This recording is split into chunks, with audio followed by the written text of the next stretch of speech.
All right, cameras are on, and we are here. Welcome to Monsters and Madness. This is our 65th session in the continent of Wildmount. We've done a little bit of time going around different areas in Exandria, but we are back to the home base in Wildmount. And the party is tying up some loose ends after a big fight with the Cerberus Assembly.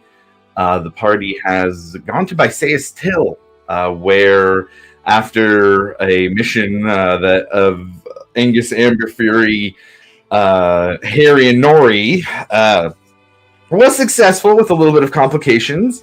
The team wanted to go to Bysaes Till to make sure Harry and Nori were okay and spring them if needed. And it was needed in the case of Harry. The party had just a really well executed, well thought out plan. Everybody was contributing a little bit to get the team in with Harry while enough distractions and conversations were happening. Breck, even with Uther Prent and with a use of one of Milo's signature spells that Milo crafted, Harry was sprung from the jail and is now back with the party. And right after that, while kind of moving around Bysaes Till, there's some weird things seen, and the party, as they approached the bar, upon walking in, saw the familiar face of the furry otter friend, Commodore Norrington. He seemed to have some kind of makeshift coin purse with holes cut in the bottom and a frog sitting in it on his chest. As you guys walk in, you hear the lively tavern music and see Harry kind of getting a little antagonistic with somebody. Tell them to draw their blade if they're going to call him a cheater. And a otherwise mostly calm elvish tavern. But we're just going to zoom in right there and jump right into it with the party. And I'm going to get some tavern music going because I think that will put the vibe to the best. There we go. Okay. And I'm going to zoom it to you guys. The last thing you guys had heard, Commodore Norrington jumped onto the table and said, well, if you think that I'm cheating, then draw your blade.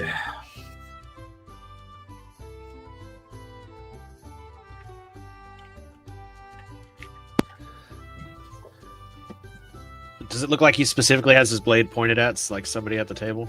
Yeah, he's got a little dagger, right? It's a nice little, just a little needle dagger. He's got it out. He doesn't look like he's like jumping at them to attack them. It's kind of, on guard, man. Let's go.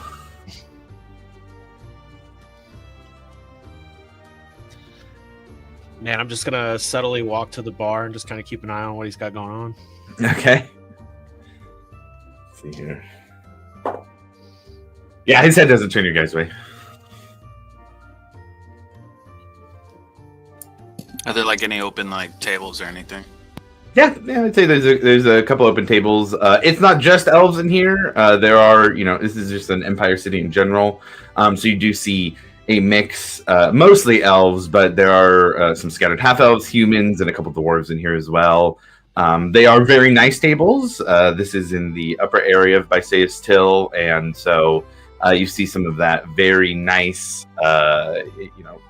wood-carved tables with nature elements carved into the legs. But yeah, there's a spot, enough chairs for 8 people in a circular table. Yeah, I'll just take a seat and kind of just survey the room, see if I see anyone I know, or just kind of keep an eye on Nori. Okay. So let's have Breck and Varric roll perception check. And Milo, I heard you go to the table too? Yes, please. Okay, got it. 16. 16? Okay. Is there anything in particular? You're just looking for people that look familiar, or anything in particular you're looking for? Yeah. Yeah. Okay. I would say the 2 people at the table that Harry's playing with, they both look to be elves. They have A particular type of armor. It's almost like a amalgam of more Righteous Brand style armor, but along with the Ring of Three Royal Guard as well. So it seems, more Righteous Brand colors, but the armor itself seems to be more elvish. And they are kind of putting their hands back, like, whoa, nobody's accusing anybody of anything here. And then I'd say you see two, a human and a dwarf crowns guard at a table across the room as well. Breck at the bar. There is a silver-haired elf. They keep their hair short, and they look to have very casual clothing on. But even that casual clothing is really nicely made, with a apron that they're wearing as they approach Breck. Breck, they approach you, kind of just ask if there's anything you want to drink. I'll just take whatever stout you got on tap. Gives you a nod, and says 2 copper, brings you their house ale.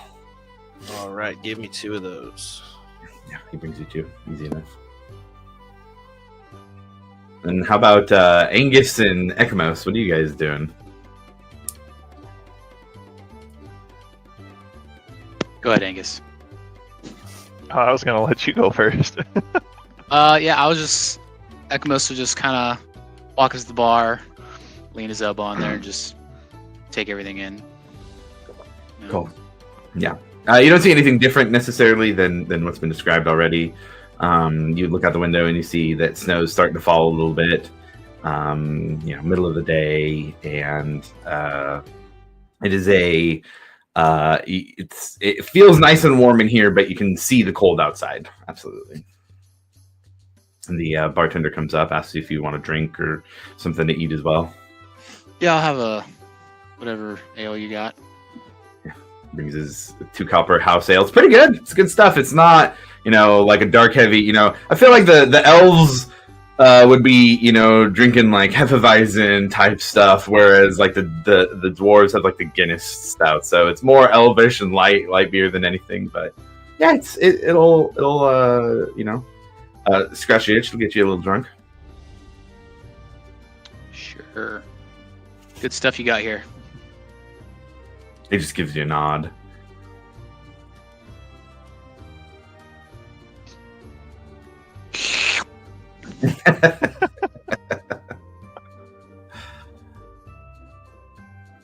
Alright, well, I'm walking up to the table.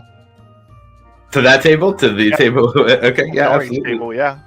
Sure. You walk up, and as you do, Norrington is now down on his, he's kind of down on all fours and moving a little bit. He's got his little dagger in his hand, and he's moving with it. You can hear it clink on the table as he moves forward. And he starts to talk to the 2 elves that are across from him a little quieter. Angus, now that you're closer, you're able to hear still. He says, well then, if you're going to make accusations... And he's like, I didn't say you were cheating, okay? I just said you had a good streak going. Yes, I'm a great card player. And he turns to see you. Angus! Good to see you. And you can see that as he's on all fours, the face of the frog is kind of like rubbing on the table, and then he kind of realizes that, and sits up and kind of sits back and kind of starts to sheath his dagger. Well, seems reinforcements have come. Now you gentlemen will see the true might of those who follow me. Captain's not here, is he? As he kind of leans in to whisper to you. I'll just kind of, I'll just kind of laugh, just kind of like a small smirk and just laugh, and then just turn to the 2 elvish guys and just ask them, "You mind if I take care of this man? He's obviously a little on the intoxicated side, so." Please. He kind of strong-armed us into a game of cards and has been a little abrasive during the game. He's also trying to recruit us to go fight. I don't know. That would be great, thank you. Okay, I'll take it from here, boys. They Don't quickly, worry. like, push. All right, let's get out of here. Then just turn to Nori. So recruiting for what? Well, first off, he leans in close to it and just kind of looks around. The mission to kill Uther Prentice failed, but I didn't leave that bastard with his eye. Tried to take out both, but he threw me across the room. Sore still, but I think we have an opening. However, I overheard some plans he has, and I've been trying to get some of the elves here to take action. Nobody's been listening to me, so... and he kind of looks around. Captain Deep Delver is here. Okay, I may have told a few people here that I was the captain of the Alcantara in order to try and get them incentives to fight along with me. We need to go. We need to... The elves here, I think, are at risk, and nobody will listen to me. They keep calling me fluffy and furry, and so I came to the bar to find those who might be a little easier to convince, and got a bit distracted with a drink. But now you are here. This is Sal, by the way. He is a noble warrior who has joined the cause. I was able to convince him, and he is ready to fight. You see? You said Sal. Yes. Oh. Well, it's quite the crew you have here. Do we still have that telepathic link up between all of us? I think you should. I don't know. If you guys had it, then it should still be rolling. If we If do, don't, I I'm would gonna go ahead have. and start working on that. I think you do. Yeah, I'm fine to say you do. You had it as recently as you were in the main area, and that was 20 minutes ago in the timeline. Okay, yeah. If we had the telepathic link, I would relay literally every word to the entire crew in here. Just be like, I don't know. I don't know if the captain's gonna take too kindly to. Well, I don't think he needs to know now, does he? I mean, I'm still I the mean, first mate, so I have rank. I'm just making promises I can't keep. I'll ask him later. We just need to act, I think. Listen, he's not one that's fooled easy. You know this. He'll know. He always knows. Damn it, you're right. That's he might want to just come clean and apologize. Maybe he'll show mercy. Perhaps if you buy me some more ale, I'll gather the courage. As long as you don't leave me this time again. Look, you had things to attend to. You were being the noble hero. I knew that your mission was very important, and was just offering my services. That is all. Well, we could have used your services. Harry got captured. Yeah, he's here right now. I see him over there, just in the corner. No, you don't. He's not anywhere. Did he die? Oh, Sure. God. Harry died? Whatever. He's not Roll a here. deception check if you're trying to tell him. Yeah. It'll be a perception and an insight, Yeah, because I'm he just trying to look at Ian. Yeah, I'm trying to make him believe that he's the reason Harry died. You said deception? Deception, yeah. 23. 23. He just, oh gods. Oh no. Oh, this is bad. Yeah. Maybe if you were there, we could have. Definitely, I All right, know fine. if you were there, you could. How about this? How about I give you all the messages that I heard, and I can give you some direction on how we can stop this destruction from happening, and then I'll go retrieve Harry's body, and we can work on some resurrection magic in the future. Yes. Okay, I think you should run that plan by the captain first. Oh. Yeah. Ale. Like I said, as long as you don't leave me, and then I'll motion over to Okay. get more ales for him. Got it. A younger half elf comes by and takes your order of some ale. 4 Farcropper pieces will get you and Nori both one. All right. Everybody's been hearing this conversation with Angus and Nori, both because Nori's not being all that quiet, and the telepathic link that Angus is communicating with you guys. What's everybody else doing in that? Yeah, all that's going on. All that conversation is happening. Do those Crowns Guard look like they're watching Nori specifically?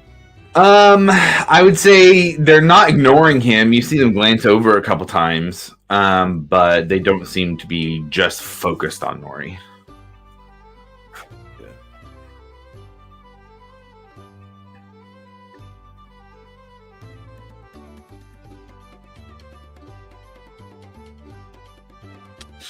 I guess I'll make my way over to the table then. Sure. Nori kind of sees you coming, starts dusting himself off. Ah, Captain! Good to see you. Commodore. How's the ship? Oh, it's not too bad. It's up in Ice Haven right now.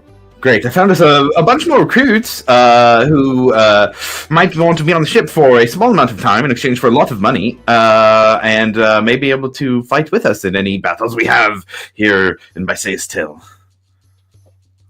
I don't know if this is the time and place to talk about this. He kind of looks around. Have you seen the spies?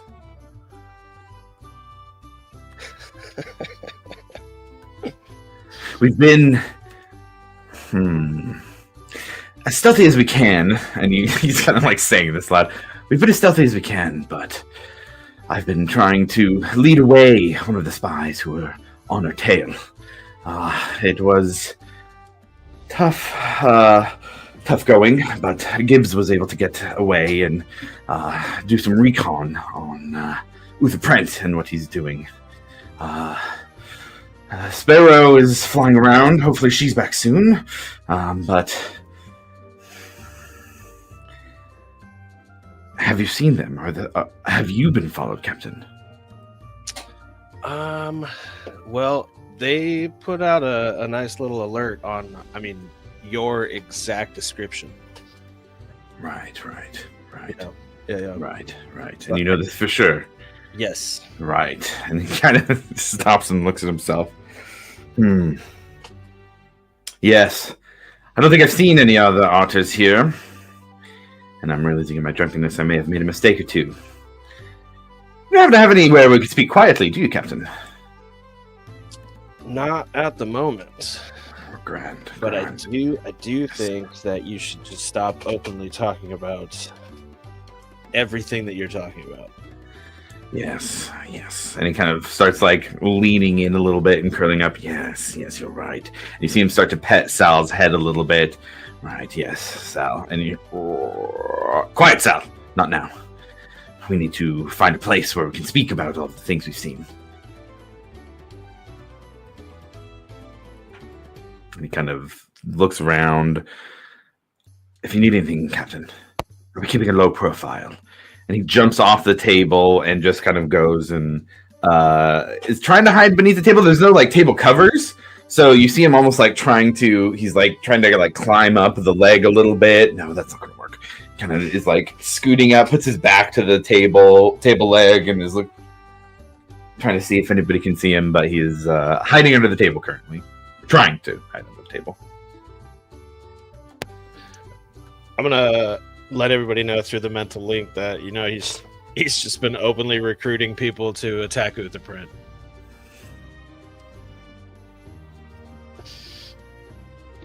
Good. Solid. Yeah. Wonderful plan. Wonderful. And you say that, just making sure you say that through the telepathic link? Yes. Okay, got it.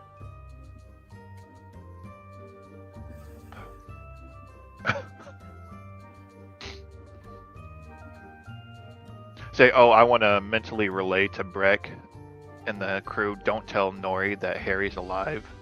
I want to make him feel like a piece of shit for abandoning me. Tell him it's all his fault or something. I don't care.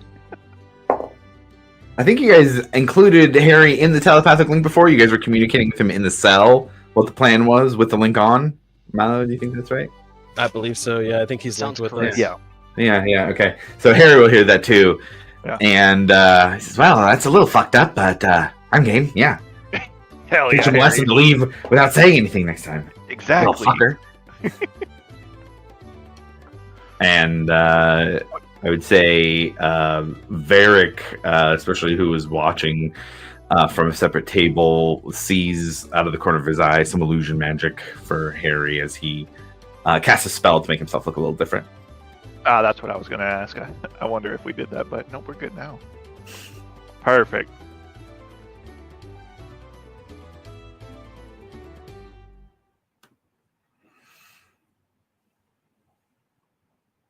What are you guys doing from here? Harry's hiding, but ready to do whatever you guys kind of suggest. Do we have a place here? Yeah, you do. Where the teleportation circle is that you guys came in through. That was one of Gwei's attendants or guards who that was their place, and they had given you that port circle. That's the port circle Milo has. You guys think we should roll back there? You know, here, That sounds like a good idea. wonderful plan that Nori has. So I recommend we don't go as a group. Say we split up. You know, like 2 or 3 of us go, and then we wait 5 minutes, and then another 2 or 3 go. You know, or we can go as a whole group. It's whatever. It's recommendations.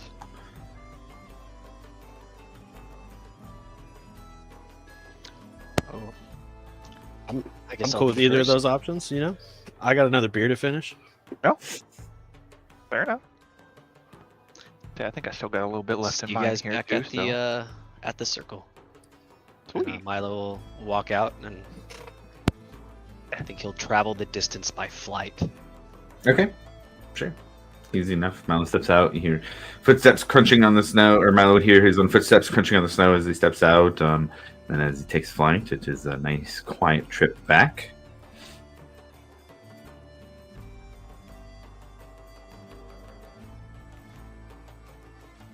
How's everybody else getting back? What's the marching order or split up for that?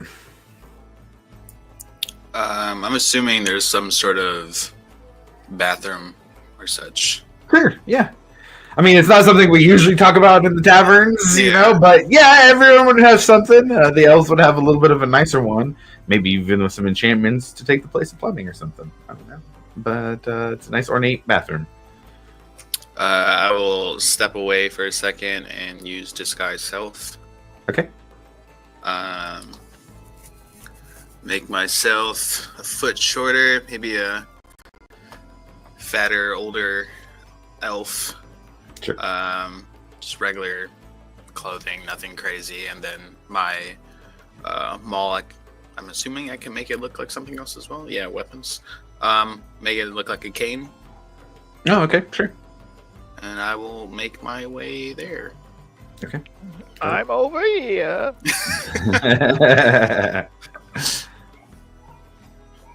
See, I'll stick with Nori, and I'm sure Okay.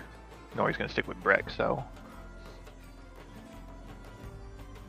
I would say so. Yeah, he.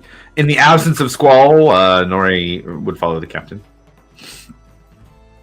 I got to get to know this frog more. Okay. You can see that, like, every so often he'll be walking on all fours and then realize, oh shit, that he's got the frog there. There's a lot of dusting off, and, like, you know, he'll pretend he's petting him, but he's actually trying to get some snow off of him. Damn frog.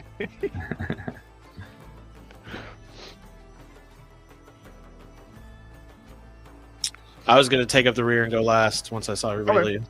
Okay. So Got it. And then Ekamos is heading out in the middle there? Yep. Okay, Say, cool. can we is there any way to hide Nori in your coattails or something? Because he's kind of a public enemy #1 at the moment. like in my shit, because he's welcome to try to fucking ride along in my armor if he can squeeze in there. Let me see. Is there any way I can use minor illusion to make him appear as some sort of a different animal? No, not really. Yeah, I just say no, not really. It's too much for a cantrip. Yeah. Yeah, I don't have. I think you're wearing your hunter's coat, right? Am I? Where is it at? I have no. Yeah, I am. I think Grab that's a good on. coat, man. That's a good coat. There's room for him inside that if you're trying to hide him. Yeah. Yeah. Get in here. We don't need you getting caught. As Breck and Angus step onto the snows, those crunching footsteps as the two dwarves leave. And, you know, Nori wasn't hiding who he was or what he was, and was openly talking in there. And in a bar with mostly elves, nobody seemed too concerned with that. I mean, just to highlight, it's not like people did not see him or know he was there. but there wasn't also much action either. Nobody seemed to be eyeing him or anything like that. So just a thought as you guys leave the tavern there. Milo, you arrive first, flying in. You step down onto the snow, and with snow falling and really kind of muting all the sound in the rest of the city, you open the front door, and it kind of creaks open, and you step into mostly cold. It's not like a warmed up house or anything, but it's quiet. It's private. And shortly after that, Old Man Varric and Ekamos each individually find their way to this little house, and then finally Angus Breck, and jumping out of his coat as you guys enter in, Commodore Norrington and the aforementioned Sal. And as he drops out of the coat, you hear from the front. He's like, "Calm down, Sal. We'll tell them shortly."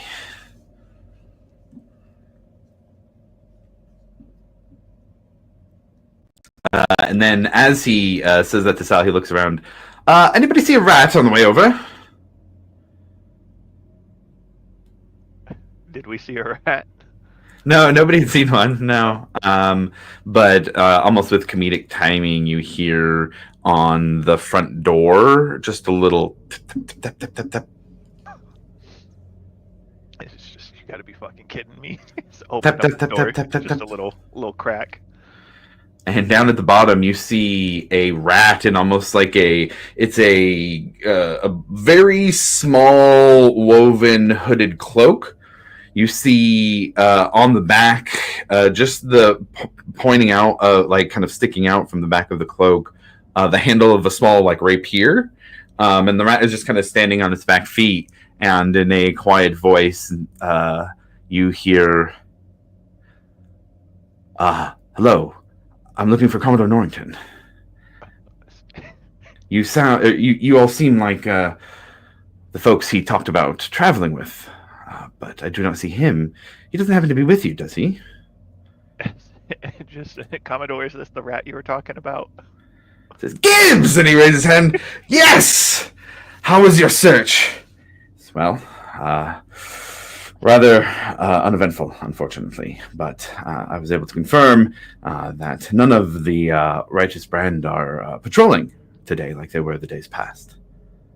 "Right, well, these are Bastion's watch," and you see Commodore Norrington just kind of like, "They are here now. This is the immortal Captain Deep Delver, Captain of the Alcantara, and Terror of the High Seas." And Gibbs just goes, "Right. Hello, all." And hear a croak from Sal. "Well, we've been busy, and we are ready to speak of the terrors that may come. The mission to kill Uther Prent was unsuccessful, but we did gather quite a bit of intel. But first, tell me, how's things been going back in Hope's Bastion? How's Squall? Not too mad, I hope."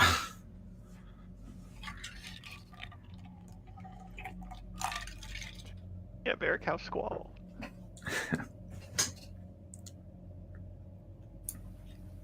I mean, shouldn't it be you who answered that question? You stole his pet? I didn't steal anyone. He came willingly, and he's back. He's fine.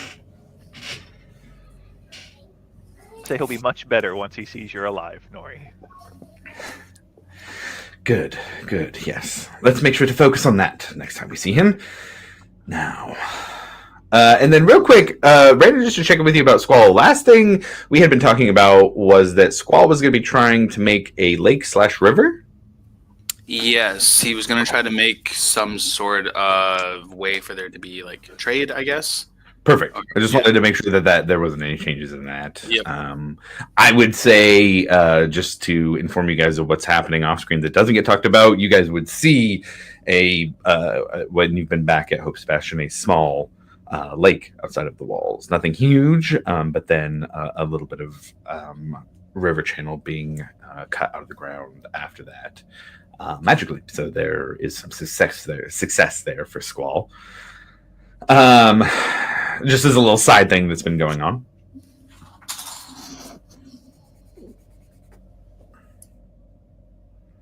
Gibbs comes in, and he kind of just very quietly and politely goes over, and to each person he just kind of goes and stands by their foot and stands up, like a rat when they stand up on their back feet and kind of just have their hands up, and he just gives about to each of them. Hello, nice to meet you. Walks over to the next person. Hello, nice to meet you. Walks over to Milo. Hello, nice to meet you. Likewise. Hello. Hello, nice to meet you. Very classed. Hello, nice to meet you. Yeah, just a head nod. And he goes and sits over by Nori. Any sign of Sparrow? No, not yet. I know she's flying the skies. Hopefully she'll be able to come and communicate what's been going on. We have a Sparrow on our team as well. She's quite sharp, but unable to speak, so communication is a little hard, but I'm quite certain she knows exactly what's going on. All right, so far your band consists of you, Nori, Gibbs here, Sal on your chest, and Sparrow, which is we have no idea where Sparrow is at. Not currently. Flying the skies, obviously. Keeping a keen eye out for Sparrow's dragons and their ilk. Yeah. Right. Is there anyone else? Well, the watch, of course. Well, yeah. Now that you're here. But any other recruits? No, we were not successful. We weren't able to get a single elf on our side. We're trying to save them pale asses. And how did you recruit? Were you just like telling everyone, or? Yes. They needed to know we're spreading the word. That is how you ruin the plans of evil men, by bringing them to light. It's also how you get caught. Well, then I'm glad you all are here to help with this situation. Not caught yet? Hmm? Good point. Mm-hmm. So let's hear this magnificent plan you have. Right. Well, First, let's hear about the progress that you've completed, and then let's hear the plan. Oh, well, I've got the progress right here. And he reaches into a little, just a small, leather pouch, maybe something that Squall has sewn for him to keep things. And he pulls out just this goopy mess. And there's an eyeball, an old fucked up eyeball that's starting to rot. Here's your progress, sir. Vengeance is yours. And he hands it out to you, Angus. And I'm just like, oh, thanks. And I don't know what to do with it. I'm just like... And he kind of wipes his hand on his fur. I'll go set it on a table or something. Okay. Do the same.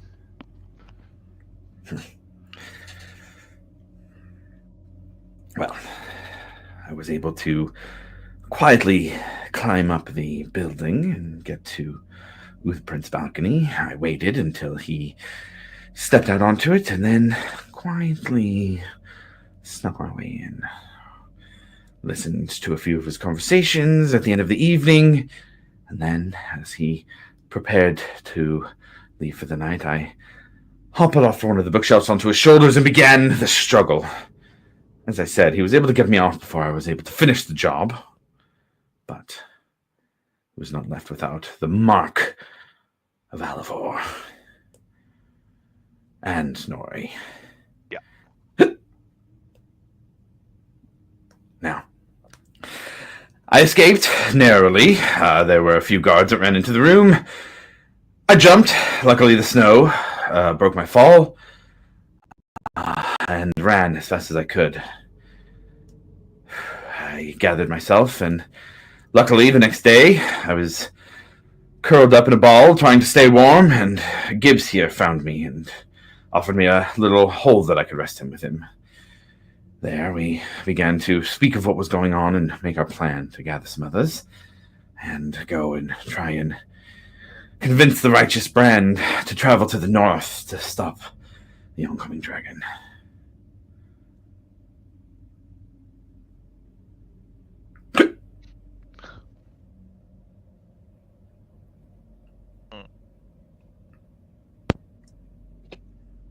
Wow.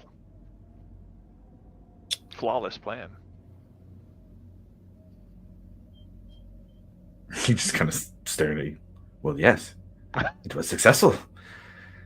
The watch is here. We have valuable information. We know where one enemy is going to be next. We know what the other enemy is planning, and can act. What do you propose we do? Well, we must go get the righteous brand that are stationed here, clearly in the wrong place, and convince them they must go to the north. The bolster, the guard, the Ring of Three are sending what forces they can, but they do not know the dragon is close. We need to convince the help, otherwise they will be wiped out. How are we going to convince them? Well, I would have had a little bit of a hard time, but considering we now have two dwarves with us, and a war master at that is one of them, lawmaster, you may not have the jurisdiction here, but surely your words as Bastion's watch may be able to convince them.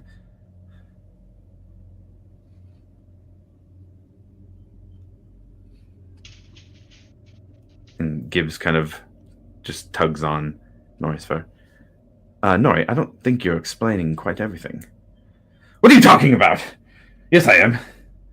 I told them all about hearing... I talked about Uther Prince conversations. I mentioned them exactly. Obviously, it was a little more important to talk about the stabbing. What are you even doing, Gibbs? Get out of here. And he kind of tries to swat him away a little bit. And Gibbs just kind of looks up at all of you.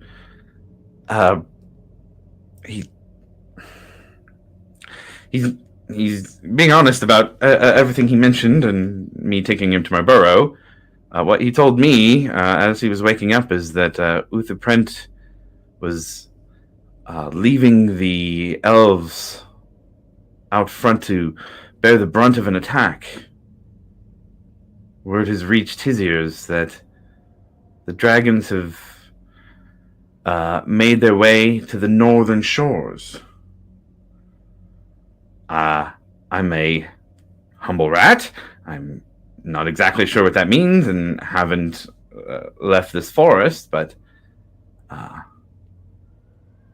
Commodore Norrington kind of like, shush, we already covered that. Now, what are we going to tell them? We could depose of their war master, call for treasonous acts from Uther Prent, have the captain take over, and issue the command to march as soon as possible. Commodore? Yes, Captain. Let me start with, I think you've done a good job. Thank you, Captain. Of course I have. But we're gonna take it from here.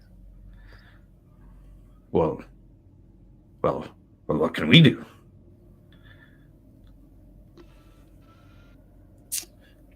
Gibbs, if you wouldn't mind maybe getting back in there, getting me a little information on how many guards are surrounding Utherbrand. Sure, I can do that.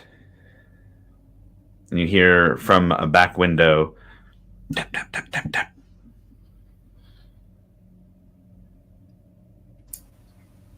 I'll walk over to the window. Yeah, you see a little sparrow just at the edge of the window. Tap, tap, tap, tap, tap. I just look at the other ones and be like, this must be your friend? Yes, Sparrow. I'm sure they have plenty of valuable information to report on the attacks and what's coming next. I'll open the window. Tap, tap, tap, tap, tap. And the little sparrow just kind of flies in and lands on the ground and does that little bird hop, but looks a little bit back and forth. Sparrow, welcome back. This is the fearsome flyer of the skies who has been helping us. Sparrow, show them that you understand what I'm saying by flying over there to the windowsill. It kind of does this little hopping around, looking at them and then looking at Commodore Norrington. And it flies over to the windowsill. Yes. An intelligent beast. Now, hop back. Flies down. Kind of, you see the bird turn and look at you guys, and it almost like very intently looks at each of you, and really is almost like sizing each of you up, and turns back to Commodore Norrington, and Commodore puts his hands on the ground. He goes, all right, left is yes, right is no. Were you able to find anything? Goes to the right hand, taps on it. No. Well, I made a lot of big promises on your behalf. That's quite disappointing, Sparrow. The Commodore looks up. Well, my trust in Sparrow seems to be misplaced. Gibbs, do as the captain orders. Bring us back something valuable. Captain, what are your orders for me? Shall I go and rally the troops with you? No, actually, I want you to hang out here. Yes, right. God, the home base. Understood. Exactly. Are we expecting a large force? Not quite sure yet. Okay. Well, Sal and I here will make sure and fight them off as we need. Say, you don't happen to have any very tiny long swords, do you? My dagger is just a bit big for Sal, and he could really use something. A large splinter would probably work. Would there be anything in my tinder box that would look like that? If you wanted to spend like 15 minutes, you could just sharpen something pretty easily and make like a little frog-sized wooden sword. I will spend 15 minutes on that, but while I'm doing that, I'd like to telepathically talk to everybody and be like, guys, Okay. what's the plan? While you guys are telepathically talking, Commodore's just roaming in circles around the place, like he's going from room to room, each window. You'll hear him just yell, "Back windows all clear!" every so often. Who here kind of feels like the Commodore wasn't too far off? You're talking about the elves taking the brunt of the force? Yeah, and bringing it to Yeah. the attention of those three, and maybe getting an audience. Yeah, I think one of our larger missions is to try and find as many allies as possible, right? Mm-hmm. Maybe if we can get you in front of them, you can convince them. Oh, I'm but a wee dwarf. They're not gonna believe me. It's your way with words. Oh God. I can feel myself getting more stern. You know, being a dwarf and all. I don't feel I'm as fluent as I used to be.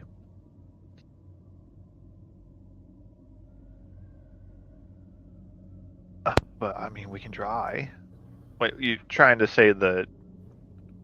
Who are we trying to convince now? Because Commodore's plan for trying to get the righteous brand is not going to happen. They're not just going to leave their post. Josh, who are like the forefront elven leaders of this city? Elven leaders are the Ring of Three. You guys are very familiar with them. You saved one of them just recently. We had dinner once, right? Earlier that day. Maybe the day before. Not earlier that day. Yeah. Yeah, in the ones you had dinner with. Yeah, exactly. Yeah. They are leftover remnants of the culture, the elvish culture that was here in Bysaes Till. Much like the Cobalt Soul, the Empire left the Ring of Three in place as a kind of figurehead for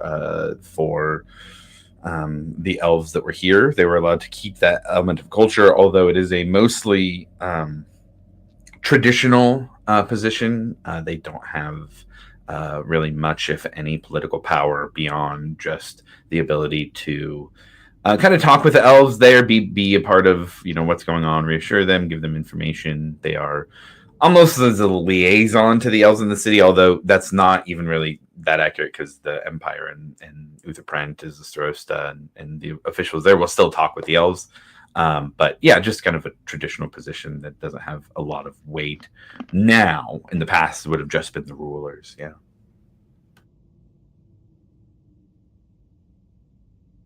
Those ones.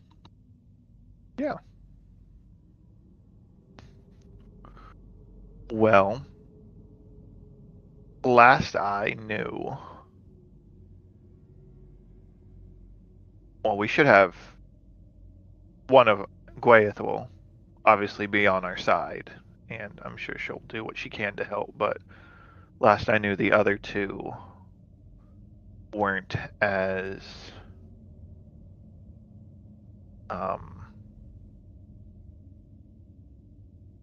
helpful. They're more, not saying they're aligned with Uther Print, but they're more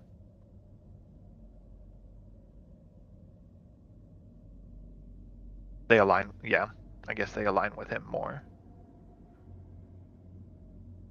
Because when Varric and I had the dinner with them, the other two weren't really.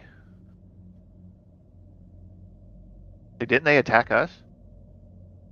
No, or No, definitely not. So the way that situation played out, they were all there. Utherprint was there as well. And what had been going on is that some of the Ring of Three's guards. So Utherprint was there. Alivor was very apt to, hey, this is my moment. There was an assassination attempt from the bushes, basically. And they were trying to come after Utherprint. Alivor was as well, was able to kill Utherprint, but he had a ring on that could bring him back. Yep. And in that fight, Gwei herself also went to attack Utherprint, to make the killing blow. Alivor, you stopped her. Yeah, and she's like, "What are you doing?" And so then the way everything played out is that everybody got out of there. Utherprint got out of there. Rather than Alivor being blamed for the assassination or the assassination attempt, there was a whole public thing about Gwei Ethneros was the one who did that, and she will be executed for it. You guys saved her on. She was on her way to that execution. After the stuff at the Cerberus Assembly had happened, she was leaving, going a different direction than Hope's Bastion, and you guys rescued her at that point. She's currently at the Derail Farms. Yeah, I was looking at my notes. I think we only met 2 of them. I was thinking the same thing. I don't think all 3 were there at the time. It was just 2 of them. Yeah. I have Gwei and Ulysses. It was Ulysses Dallwine, who was the male elf of the 3, kind of blonde hair, typical elf appearance. There is a third, and that would be Amra Ballier, but she would be, or rather they would be the one who was not there.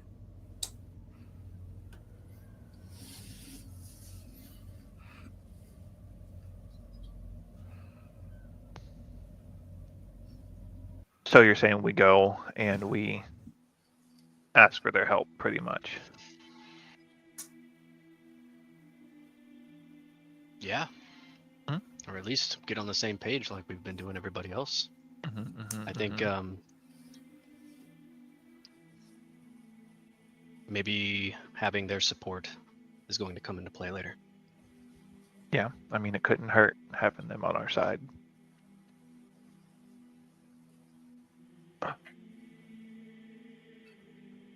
Of course, it's how everybody feels about our priorities right now. It's the real question.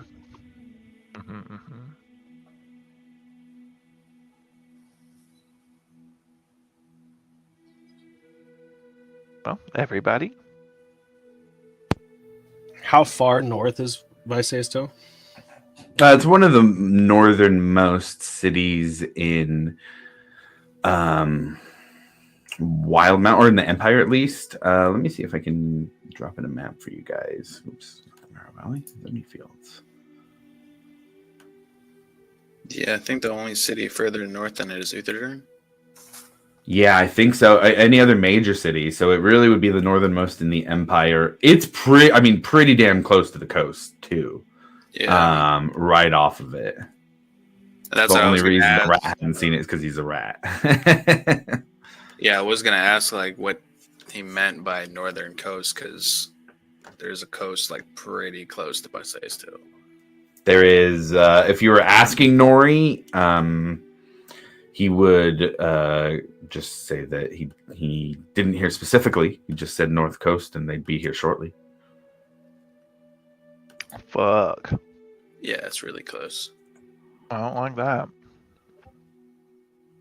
So just drop the map there. Bysaes still is about right north in the center, and then that's hitting the ocean. And then I'll drop another one here that is shows Isocross area. That's where the dragon, the 5-headed dragon, was seen. That doesn't show the coast though. where the five-headed dragon was seen. It was Balin Post, wasn't it? Balin Post, yeah. Yeah, it's like straight north. Balin Post, at least they had been talking about a lot of areas, but Balin Post was about the first that you guys had heard of to get hit.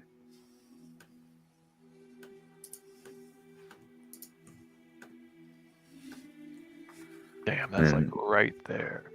And there's the full map. So now, just to give you an idea here, there's a full map. There is a pretty big ocean, and big good amount of ocean there in between Isocross, Balin Post, where you guys know there was some destruction happening. But coming down from Isocross, Bysaes Hill is easily the first thing that would be in between that and the rest of the Empire. Oh my god, yeah, that's right there. Oh fuck. Hey yo. Maybe this needs to be, because they're not gonna go. And you guys do know there are Righteous Brand here. I think we covered it in the last session that there are Righteous Brand stationed here because of that reason. What Nori's kind of communicating is that Utherprint knows something that's not being said, that they're close, and rather than have them stationed in a place where they can block it off, let the guards from the Ring of Three take the brunt of the first attack.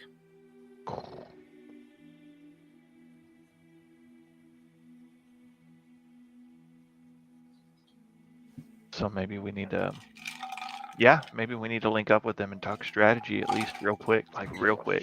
Yeah, and if it's, doing what you've wanted to do to Utherprint to earn their trust this entire time, why not?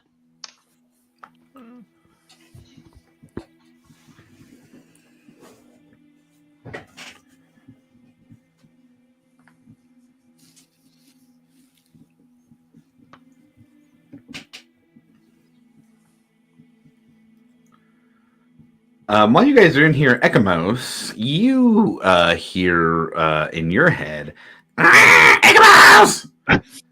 Ekamos! Hey, Prince wanted me to talk to you guys. He's saying he needs status updates.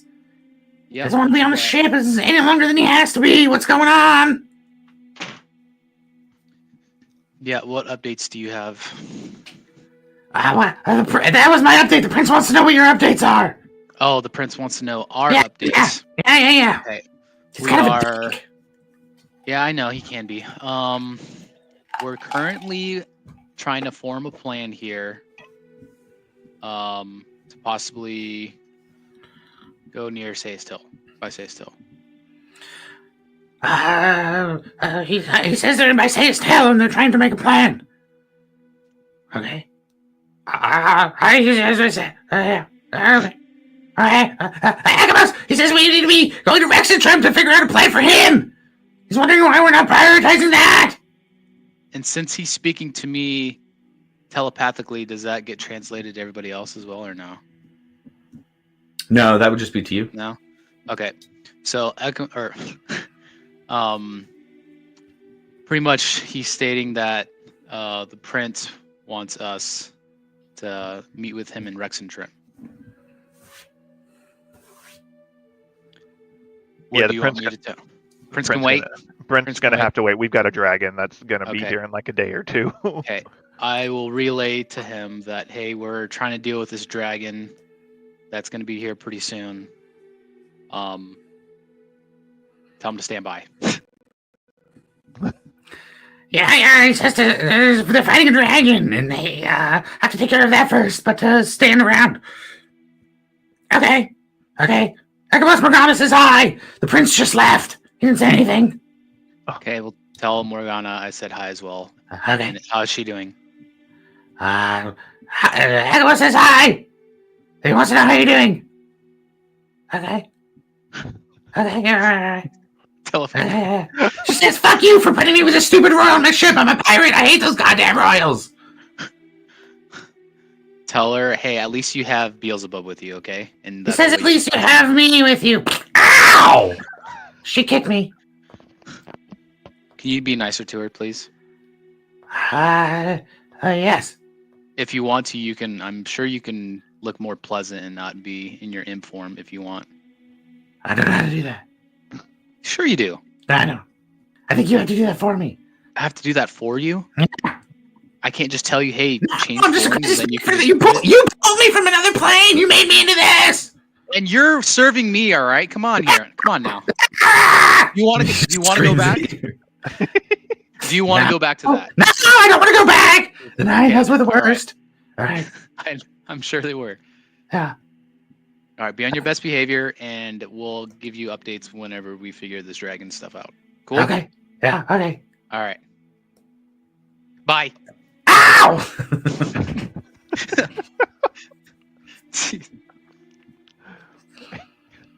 You pressure him, he just starts screaming. Yeah. Poor guy. He'll be all right, though. Oh. Okay, so right, how are what we we gonna doing? kill this What's going on? dragon? Yeah. What's the plan for killing the dragon? Like, I know we're trying to convince people to help us, but like, how are we gonna be able to fight a 5-headed fucking dragon? I know we fought off a dragon before, but that was literally with the entire town's help. Well, We we didn't even need a kill few it. towns of help.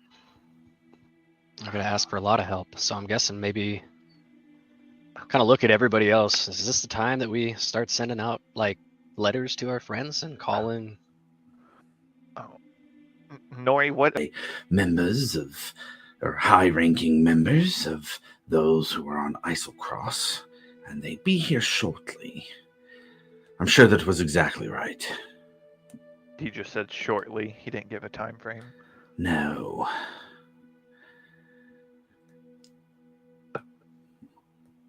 You said they made landfall. All right, boys. Well, judging by this map I have here, there's not much land for them to cover to get here. When did he say this, Nori? Well, time is a bit odd to us otters. We are eternal beings after all. How many? I would say 30-ish hours ago. 30-ish hours ago. Fuck. 15-ish hours ago. It was yesterday. It was yesterday. Okay. It was yesterday. Yes. Definitely not the night before that, I think. No, because the night before that is when you abandoned me. Yes, right. That's right. Yes, and that's when I went to Uther Prince's room. Yes, you're exactly right. Yeah, and then that Yes, that is when I heard it. Yes. Okay. Right. We're definitely on the same page. Okay. Oh god. Good. Okay, so we need to go now. I don't know what their travel speed is, but we need to go.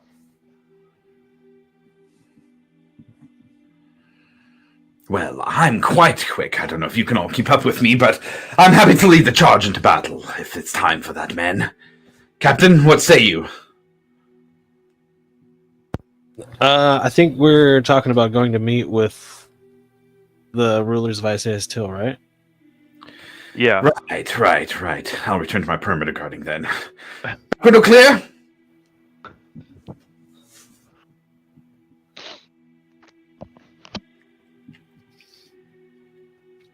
Well, I mean, I see 2 elves here as I point to Milo and Varric. You guys want to lead the way?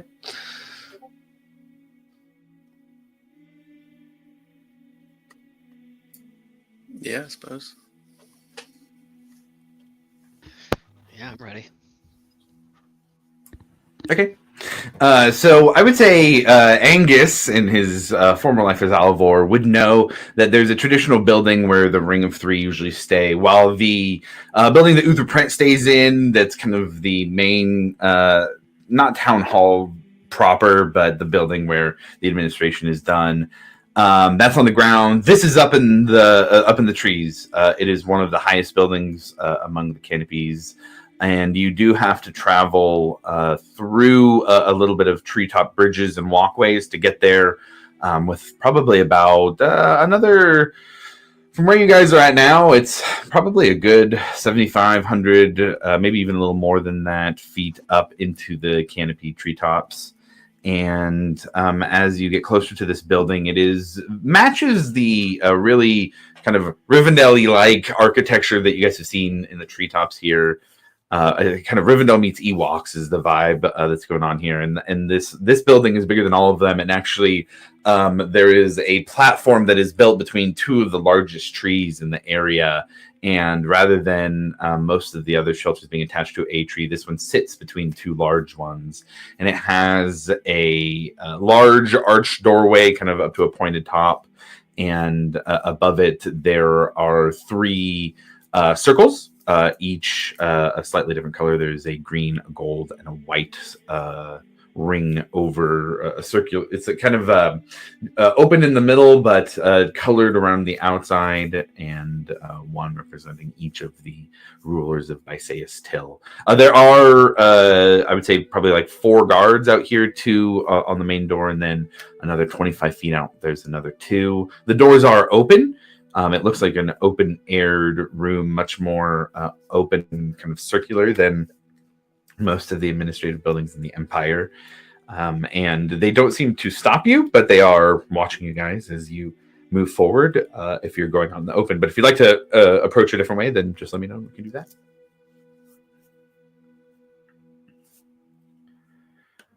Choose a vibe a little bit here for the move through the city. Did you guys tell Nori to stay at the house? Yes. Okay, just making sure. Yeah, he's guarding I wanted to make sure. Yeah. So we just walking in the front door, guys? Yeah, don't see why not. Perfect. All right, elves first. Lead the way, is the rest done? All right. Angus, where do you stand on all this? Just, On what? any internal, or are you just completely 100% fully sold dwarf now? No ties from before. Just because I look like a dwarf doesn't mean I'm a dwarf. Just checking. I just know it's going to be hard to convince them with words coming from a dwarf. Yeah, just No. because he looks like a dwarf doesn't mean we accept him as a dwarf. Exactly. See, I'm in the middle. Like I'm in purgatory right now. This is Like a no man's land. we need to get this remedied, but that's kind of bottom of the list at this point in time. Milo will kind of say in the link, if we need to, I'm going to drop my mother's name, and if we even have to go to the distance, maybe even talk about the order. But we have to gauge that a little bit. Varric, how are you feeling about the Grove, and what's kind of the information there?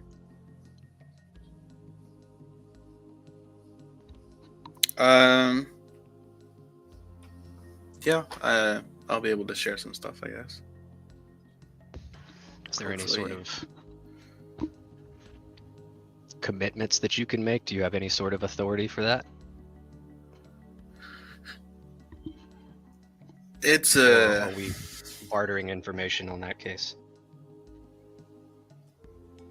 I'm not necessarily in charge, but I can maybe speak for them for the time being.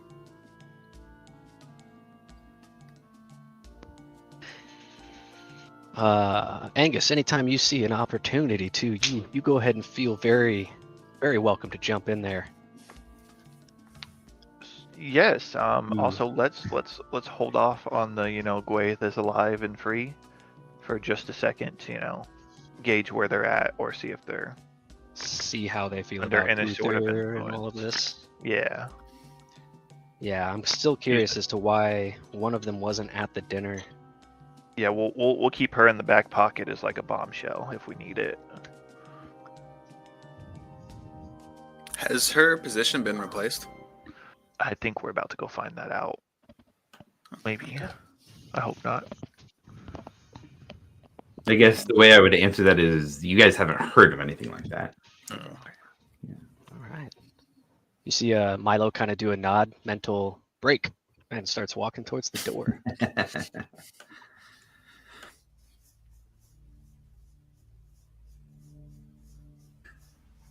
Okay.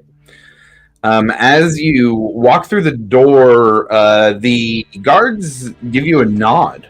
Both Milo and Varric were taking the lead, and one of them even out loud acknowledges as he nods. Strosta.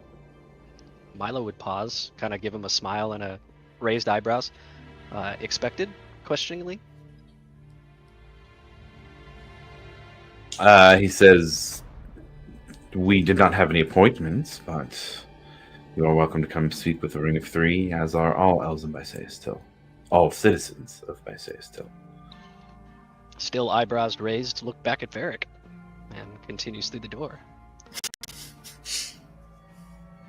You guys walk in, and it's quiet in here for the most part.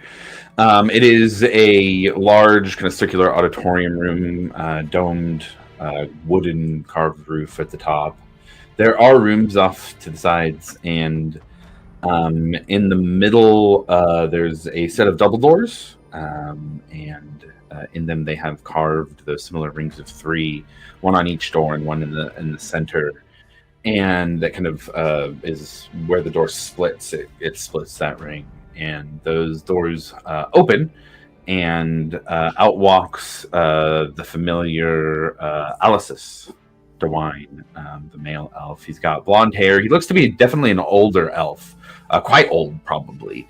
He's wearing similar green robes that he wore to the dinner, and his hair is just loosely flowing down his shoulders. And he steps out with a welcoming look on his face and puts his arm out in a kind of welcoming gesture and says, "Welcome to Bysaes Till. To what we owe the pleasure of a visit from Bastion's watch."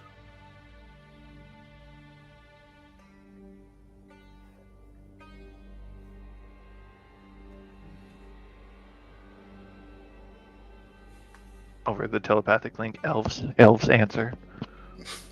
Mr. Rosta, that's your cue. I was muted. Oh, Yeah, all right. So you guys all hear Milo talking through the telepathic link, and somebody nudges him. "Hey, talk out loud." Yes, we're here due to some of the more disturbing recent events. I'm sure you've heard reports of dragons. Esocross is burning. The five-headed dragon ravages the land. We've heard. And to see you all here is frankly a relief. If you're here to help.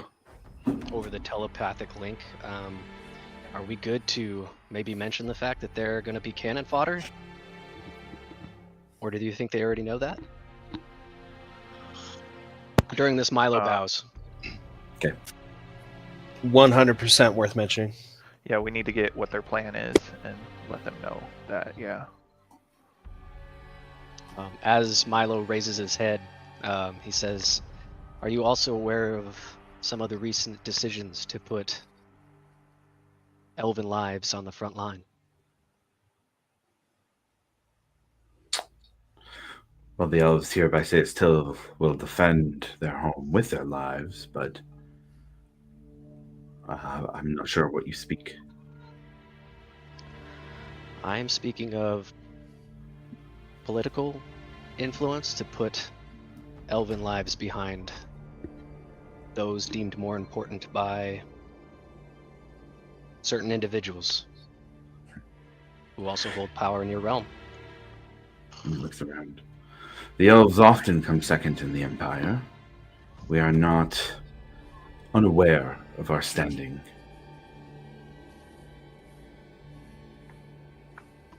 And also, can I get a insight check when I mention other individuals with influence? Sure. Go ahead and insight check.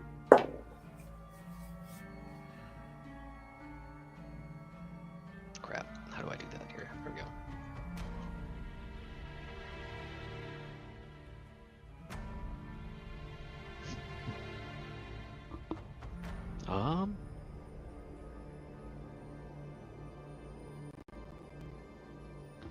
It took a long time. Apologize, John. 16. 16. Okay, got it. He doesn't seem to be saying anything deceptive. He doesn't seem to be lying at all. You almost sense a little bit of confusion and nervousness, I guess.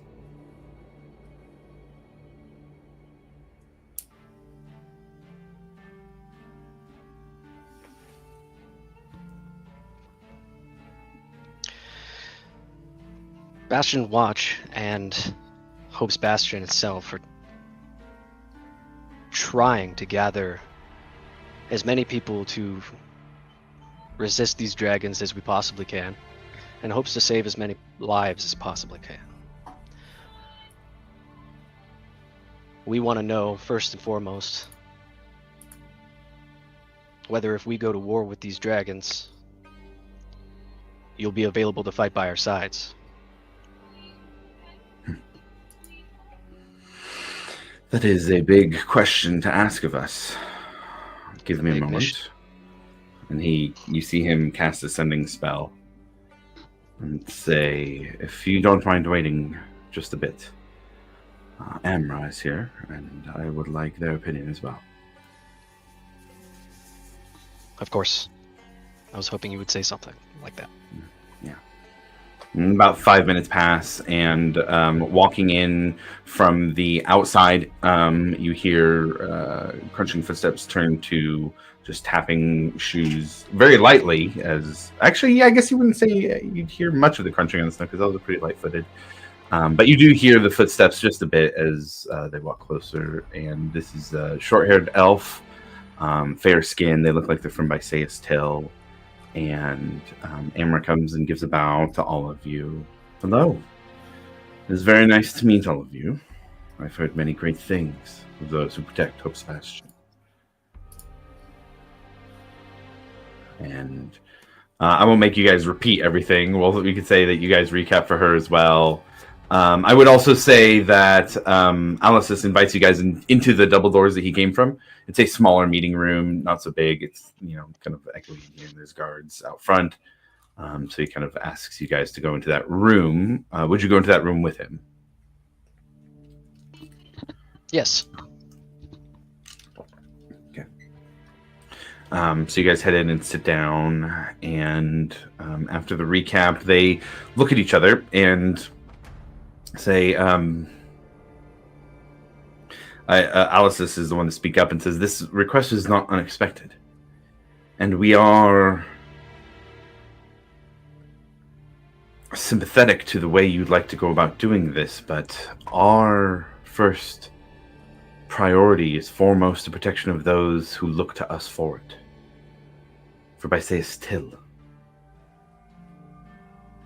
We're worried that any day the dragons will begin to come to Wildmount and attack us here, and we are going to be their first target.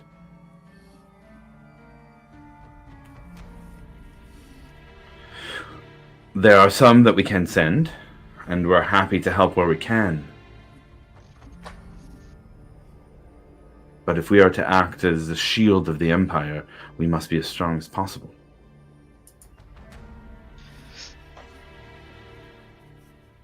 Well, what if we tried to bolster that shield with not only forces of Bysaes Till, but the forces of Wildmount itself? And they kind of look at each other again.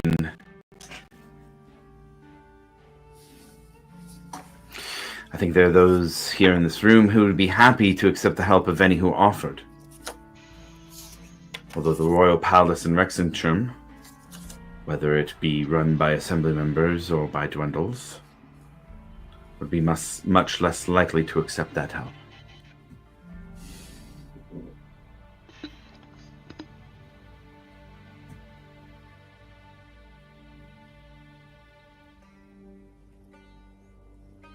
Your concerns aren't valid, or aren't not valid. I would hate to be punished for doing something that would earn the ire of one who believed they were in charge of deciding how the fate of this world plays out. We are open, Milo. We are open to helping you. We are open to banding together. But with the power the Empire wields, do we know that they think that we need it? We have Righteous Brand here, and we are grateful for that, and for any influence you had on that decision.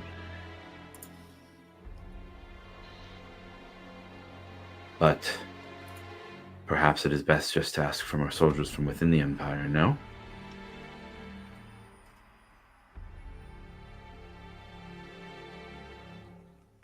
You're not wrong.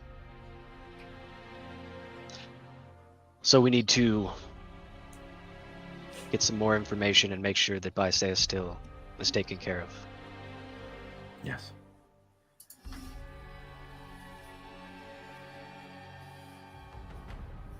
We are happy to host whoever would help protect us. As long as those that decide what happens at Bysaes Till don't punish for opening those arms. I understand. Do you have any forms of communication, say sending stones, and a particular, maybe even teleportation circles that we can jot down real quick? Or urgency? We do have a teleportation circle here, just off the side of the main auditorium. You're welcome to use it. We will add you to the list of accepted travelers. Please do not give it out. It is something that is a vulnerability to us if it were to be found by somebody who wished to take over from within. I understand.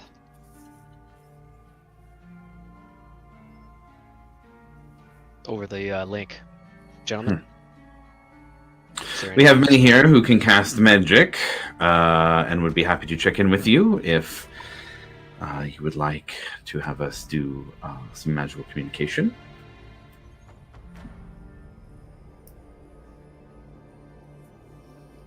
Is it just the two of them with us? Currently, yeah. Okay, so no like guards or anything. No, this is, and I would almost even say that that's pretty irregular. That they dismiss the guards, like they kind of have the vibe of making sure it's a very private conversation. Varric would just casually say, so how agreeable are you guys with your current setup here?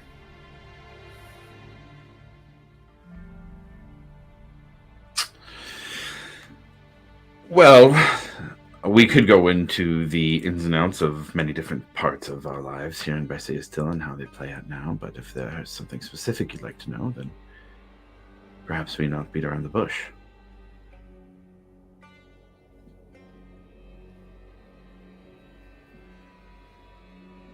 Hey, that's your specialty. Yeah.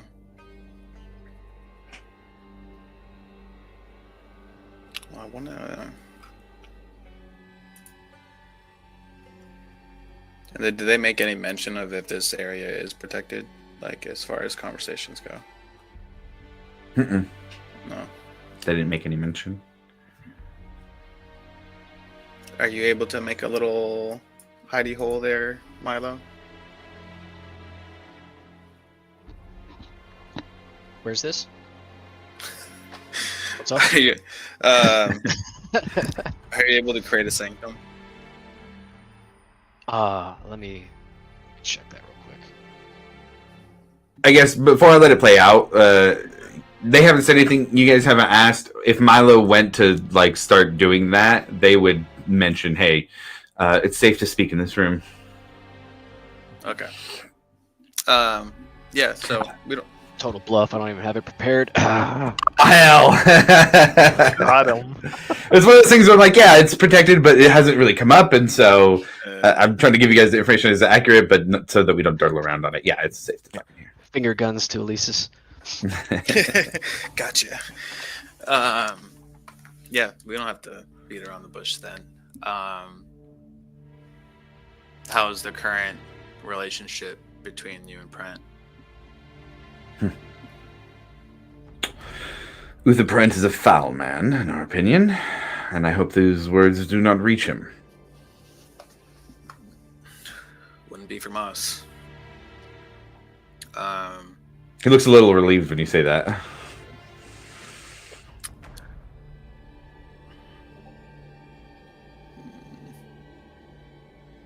I guess I'm curious. I mean, if you're not on good terms with Brent, are you on good terms with the Empire at all?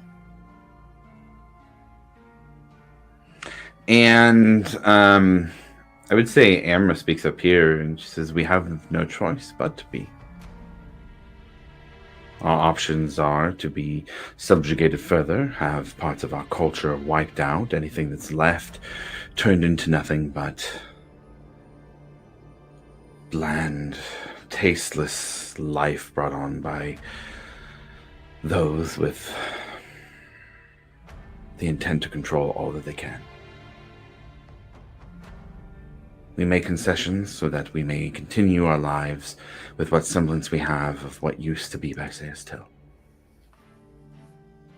If we were to speak out of line, then we would be punished for it, as many have in Bysaes Till in the past.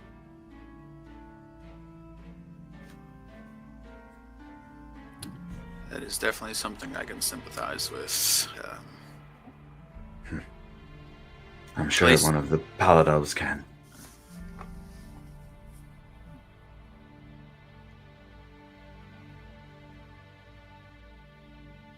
Yes, that was all I had. It was just pure curiosity, I guess.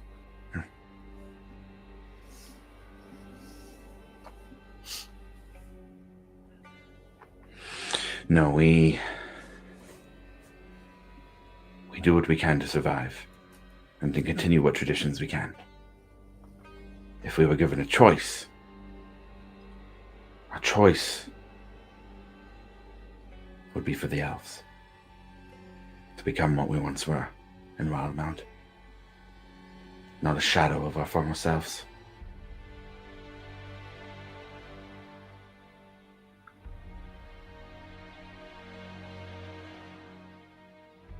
So, Varric wouldn't say anything, but as that was said, he would definitely give them kind of a more intensive stare, or like a knowing kind of look, hoping that they might catch it.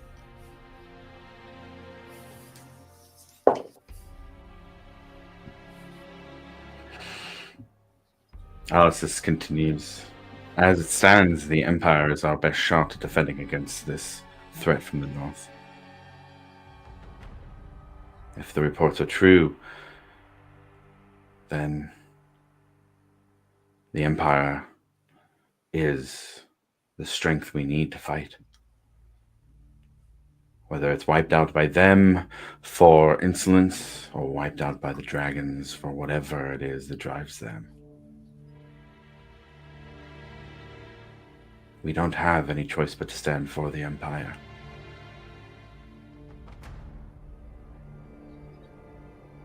But I would also be betraying everything that the elves once were if I did not say that if we had another choice, we might take it.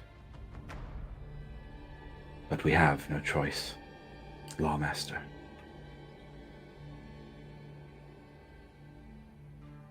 And he tried to put a little sting on Lawmaster.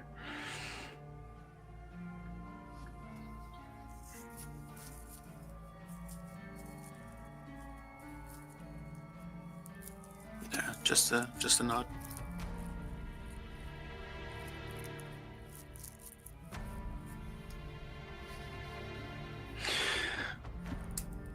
Forgive the sidetrack of discussion, but we have not heard any news of Alivol Ralstein recently in Bysaes Till. As a member of Bastion's Watch, one that is from Bysaes Till, we'd been hoping that the worst had not come to pass. Seeing him not here with you today is a bit of that hope lost. Yeah, some of us were wondering whether he'd reveal himself today or not. So he lives. I'd have no idea. Truly.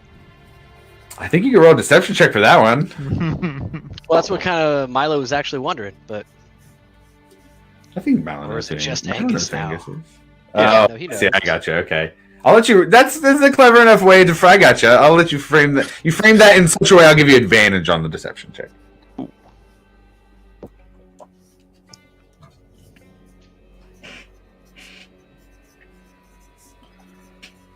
30-20? You're 20, pretty good. Okay. Well, I'd be lying if I didn't say that there were many in Bysaes still who was rooting for him. So, whatever his fate may be, I hope he fares well. Please pass along the well wishes of the Ring of Three, if you see him again. What difference would it make?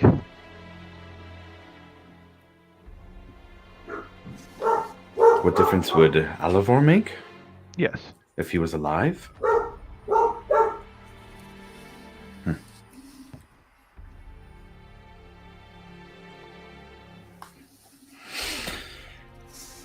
Sometimes in this world, heroes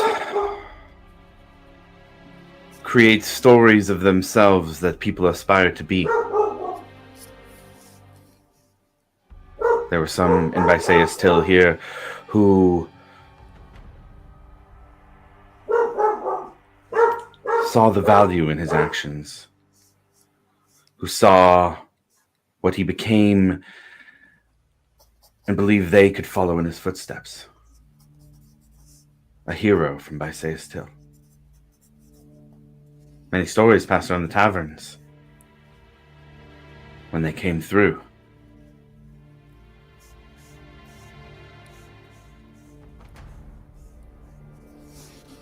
Someone to look up to. Sometimes that's the difference. A story to hear, to know that someone is there who knows what it's like for us.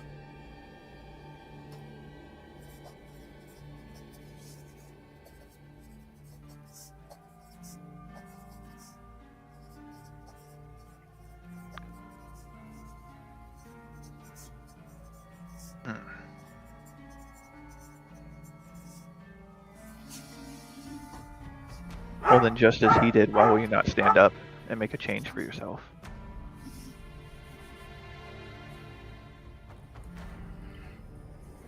If he's so revered and everyone looks up to him and what he's done, why no one take a stand and follow in his footsteps like you said? We are. He is a pithmaster, or was, at least, in Hope's Bastion, working with the Empire to do what he needed to protect his people. That is what we do as well. We have our guard ready to fight the elves here who stand and fight for Bysaes still. They work for the Empire like he does. But within that, there is still strength. Choosing to do what is hard for the sake of our people. We are all standing to do what we can. That is why we make the choices we make. We sacrifice what we are. We can see him do the same.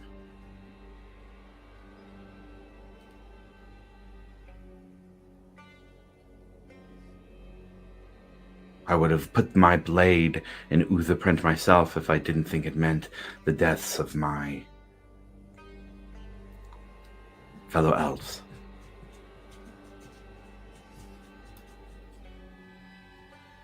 But maybe I lack the courage that he seemed to have. Ooh, okay, so with that, Alivor would kind of feel a little bit of that old rage kind of bubble up. Not really, but just like, because it's kind of been a minute, but he'd kind of feel that same rage bubble up just a little bit hearing that.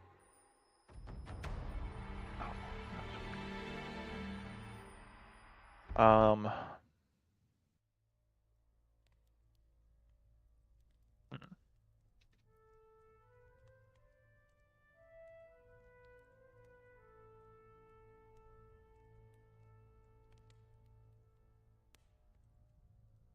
Well,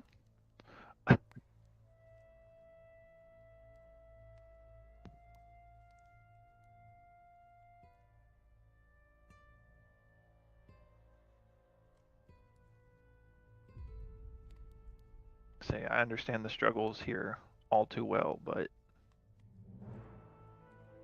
and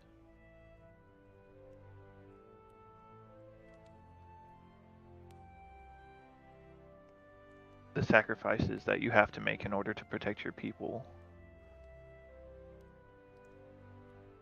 But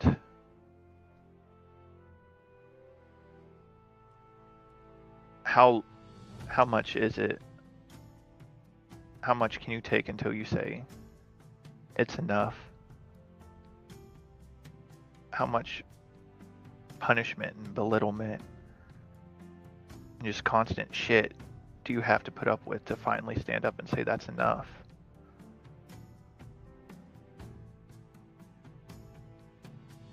I know there's a potential for many to be killed, but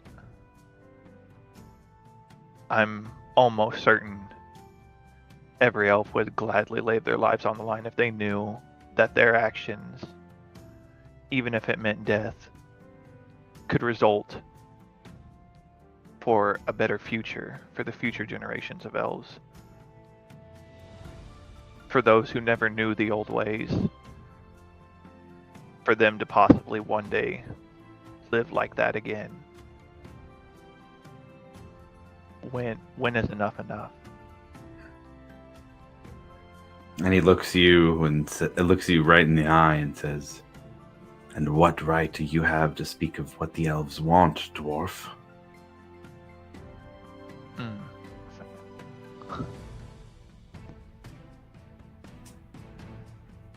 Say, I am no dwarf. That may be my appearance, and because of certain circumstances I could not control. But I am an elf through and through, and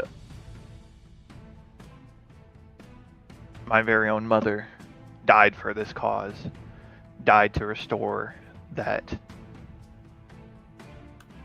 beauty and excellence that the elves once were. And I'll be rotting cold in the ground before I just stand by idly and take the beating of this empire that does not care about us and will use us as cannon fodder against whatever it is, dragon or not. Yes, we have to protect our people. But what happens after that? What happens when the dragon is defeated? We come right back to this shithole that they've built for us.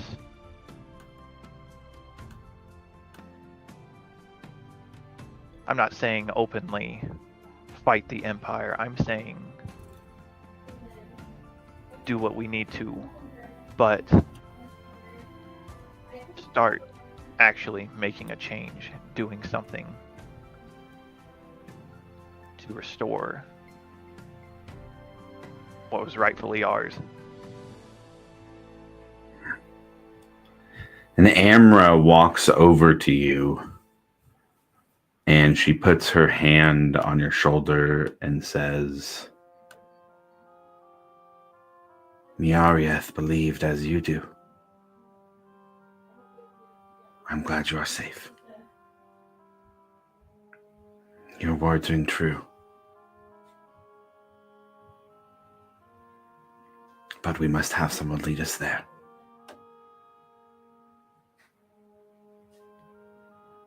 They've killed many who've tried before. So those who decide to lead us to the next step must be strong. Keep that in mind. Your mother helped teach me that. With a kind and gentle heart, full of strength. And I see it in you as well. Even as a dwarf.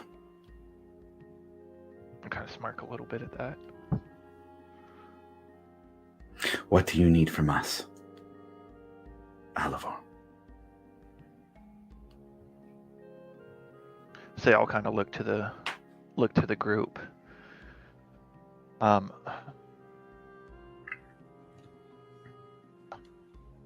We just need help. We need assistance with what's to come. Like, What's next? Tell us what is next and we will help.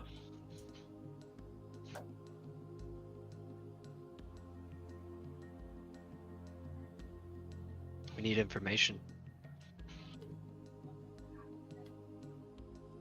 And then once we have the information, we can start building that plan. Just be a part of the plan.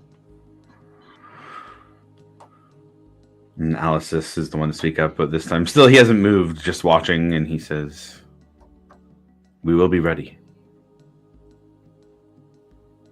But if the dragons make their way here, we must focus on that. We don't know how much time we have.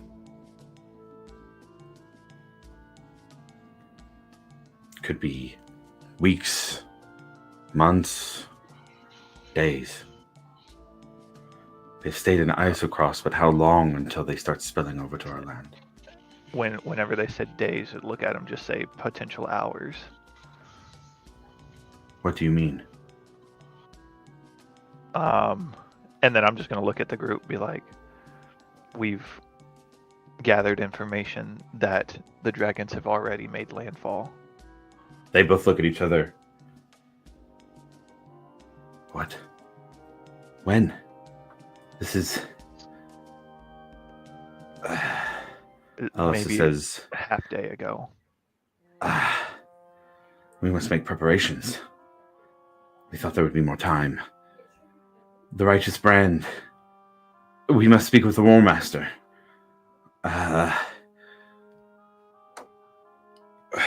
Tell us what you need. What is the plan? What do you guys think? Go up and we just bonk the dragon. I think we need to start sending out some spells and notifications to bring our allies here. Yeah, How we do you guys have. feel? I think if they, I wish we had like eyes on confirmation that they're like right there.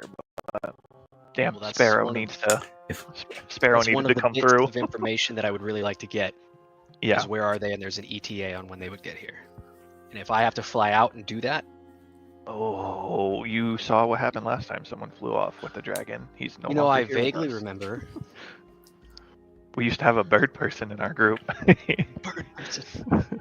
No one's flying alone by themselves. Yeah, right. Yeah. Heck, Based most on of the time. based on where Bysaes still is, you flew up far enough you could see out to the ocean. It's not that far off. Oh, Already lost. That a makes me friend. feel I super don't need to uncomfortable, lose Josh. Anybody else? that makes me feel very good. What'd you say? Come on. I just said I already lost a good friend, and I don't need to lose anymore. No. But if he just flies straight up, and then, come right back down. If it's under a minute, I can go with you. You can make it in a minute, right? Yeah. You go 90 feet around in a minute. That's 6 rounds. You could get up to 530 feet, which would be what, a little less than a quarter of a mile up. Let me see if I've got something here for this. If you want to go the max distance with me and do something really fun, then we could just enjoy a nice float on down. Well, what's cool is I can do my thing, and then once that timer hits, I can fall. I won't take any damage. So that'd be cool. Oh, Okay. just Now see. you just have me curious on that alone. How I want to go, but Yeah. I haven't done this, so Um, I kind of want to do it. then I'm willing to. Yes, let's do that. Hey, Elisis, do you have any forms of communication? Do you have sending? Somebody with sending who can? I can cast sending, yes. Maybe we start getting on top of contacting our allies as I look from Alivor, Brick, and Varric, and step slowly towards the door with Ekamos. And then Milo turns and runs towards the door with a smile on his face. So happy to fly. That's funny. Ekamos, let's go. Come on, man. All right. Okay. So Milo and Ekamos both head out of the door. We'll stay here real quick and follow up with Varric, Breck, and Angus. What are you guys telling? What are you guys telling Alessis to do? Who to send? I'll just say for the sake of this, Amra and Alessis both have sending.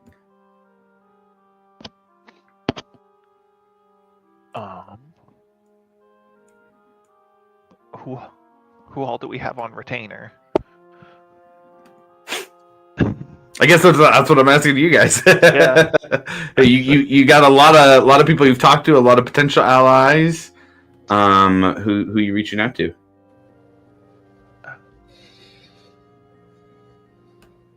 Help, Mr. Note Taker.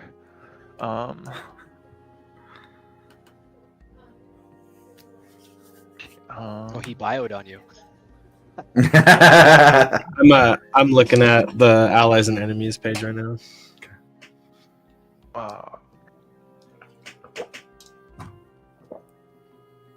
Because we're gonna need definitely some heavy hitting magic dealers for sure.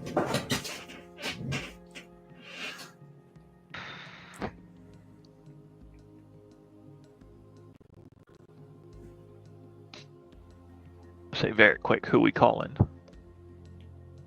So we're kind of on the spot right now. Yeah, you just put me on the spot, bro. Yeah, Just got back. you take all the notes. I know. We need your notes. Say, So what's going on? So we're sending out sendings, like we're calling. Yeah. We're calling. Amra and Alessis are both kind of like, hey, we've got sending. Milo has asked us to send spells to people to start gathering forces here to help. Who we calling? What's the phone number? Will gathering forces in the town cause any sort of turmoil? Should we gather outside of town? That's up to you guys. I'm asking the. Okay. That's probably a good idea. Yeah. I think we should. Probably the northern side of town. Yeah. Where have they already sent troops? So right now what you guys know is there is a large amount of Righteous Brand that are here in Bysaes Till. They're probably maybe half a mile south of town where the Royal Guard is more at the north, ready to go. There was no, the plan was once there was word that there was need to send the Righteous Brand up there, let's send them up there. But there were XYZ logistical reasons to have them down here, according to the War Master and those who were in charge with the Righteous Brand. And so it would take a little bit of movement and time to get them up to the north side of town. But there are elves, some of the elvish guard that exist here in Bysaes Till that serve the Ring of Three, mostly for ceremonial stuff. But, they can have a pretty good fighting ability if they're trained well enough. And are, of the elves here, probably the best fighters in the city. Okay. Well, I definitely think we need to get the Righteous Brand ball rolling.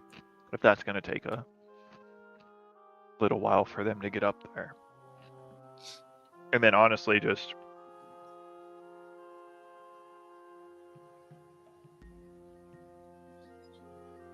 I really like that visual confirmation from Milo, and then if we can get it. Yeah, we can. Who's Sorry, the go War ahead. Master of Bysaes Till? I don't think you guys have interacted with them yet. Breck, if you want to roll a history check, see if you know. I'd say the three of you in there can roll history check if you'd like. I got an 8. An 8. Got a 14. Okay. I read all them fancy books growing up.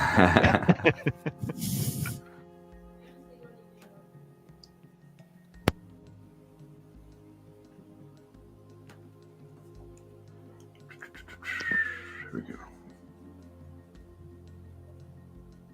And you said there's like a lot of righteous brand. There's quite a few. Yeah.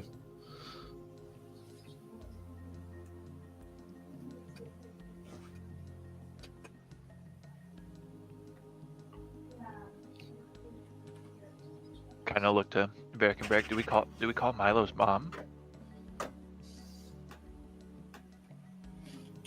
Do we call Mama Hawkins in? Nah, that is probably the more powerful people we know. The most powerful. Well, I'd actually feel a lot better if she was here. So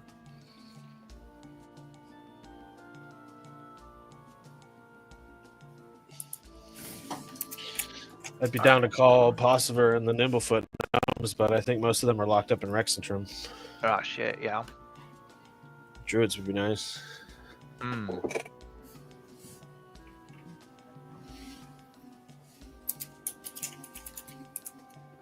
Okay, so far we have Zinnia. Let's see. Alivor, Breck, you wouldn't remember with an 8. Alivor, you would know the War Master here.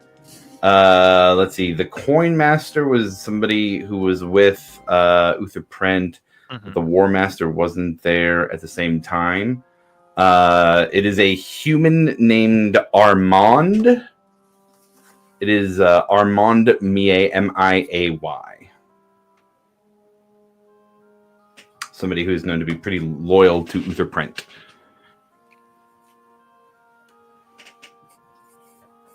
I'll say I'll tell Breck that. That could be an issue.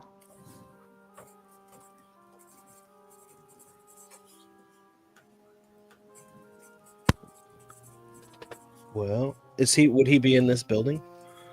No. No. Would he be in the building that Uther Prent was in? Most likely, or with the Righteous Brand that are there. Okay. Okay, so far I have, you guys are telling him to get a hold of Zinnia.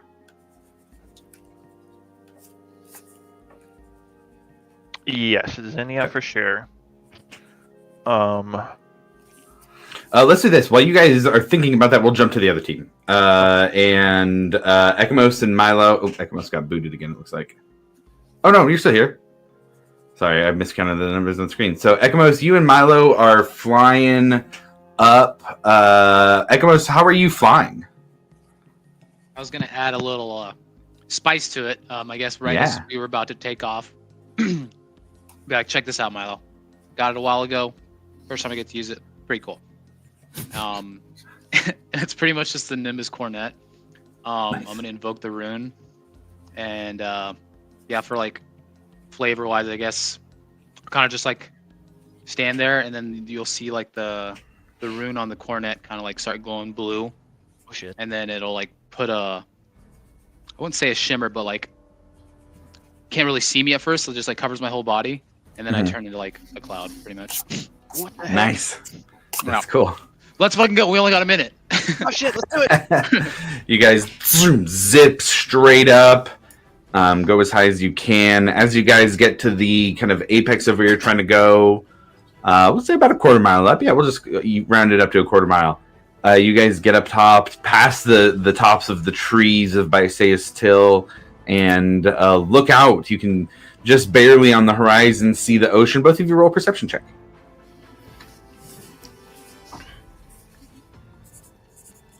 25. Pretty good. 26. 26, real good. So both of you look out, and it's easy to tell. It's easy to see. Off in the distance, you see there's a large number of Dragonborn moving, kind of like you see the tail end off past the trees, but you can see almost just like movement. You see fire coming up from torches, like in Lord of the Rings when they see the host of orcs moving through. You got Dragonborn coming towards the north of Bysaes Till. And then at the same time, you also see there are probably 4 or 5 smaller winged dragonborn that are flying kind of off in like a flanking direction. So the ones coming from the north are coming straight in. These guys are going off diagonal, and they look like they're curving around to come from the west side of Bysaes Till, and they are flying with what you both see as a large white dragon. And as it's flying over the forest, you guys see it kind of blow out this huge breath weapon of frost that kind of leaves a icy scar on the forest. And after it finishes, everybody, because everybody would hear this from the distance that they are at, hears a loud roar through the air. And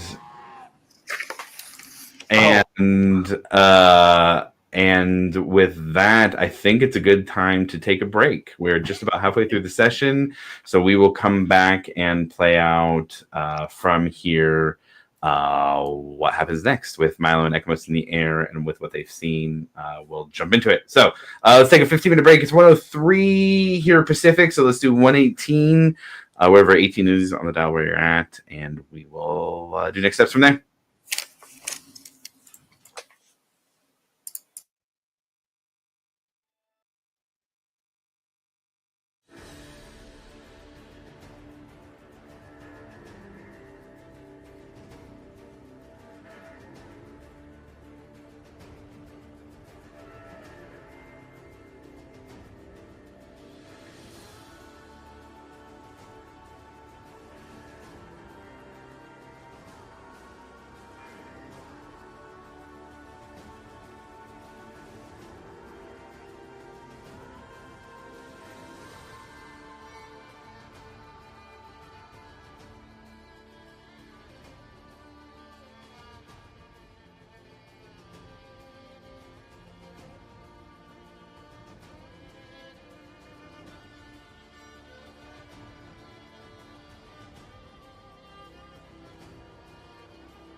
All right.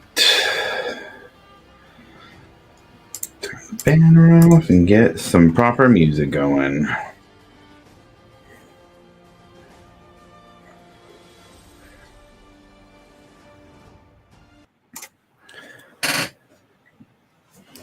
Okay.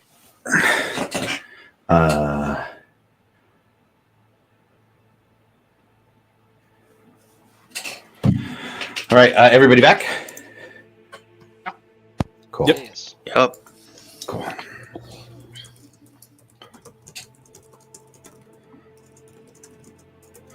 Okay, so Milo, you and Ekamos see what you see. You see dragon army starting to descend from the north, and a dragon coming near Bysaes Hill while flying over the forest. What do you guys do? Oh shit, dude. Yeah. Oh man, we are in a lot more trouble than I thought. Yeah, let's get back and let everybody know. I'm sure everybody heard that. Agreed. Hey, Yeah. Josh. My best guess as far as the dragonflies. Yeah. ETA. Dragons?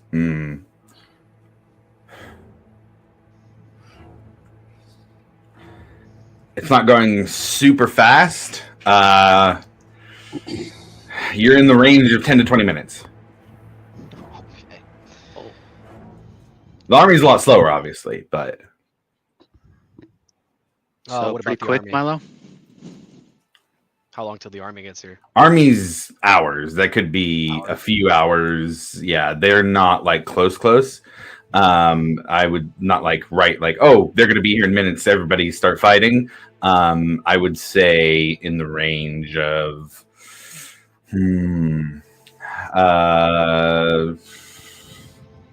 few hours, 4 to 6, 3 if they're going real quick. Hours.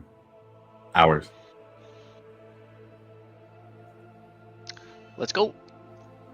And now you guys do know there is Royal Guard, the Elvish Guard. They are there. So in between this army and Bysaes Till is what the elves have here in Bysaes Till for a defense. The Righteous Brand are here too. Quite a few of them, but not positioned in such a way to offer that help to those Royal Guard. Currently. On the way back down, Milo is going to speak over the link. We're going to have to figure out some way to convince the Righteous Brand, everybody, to contribute.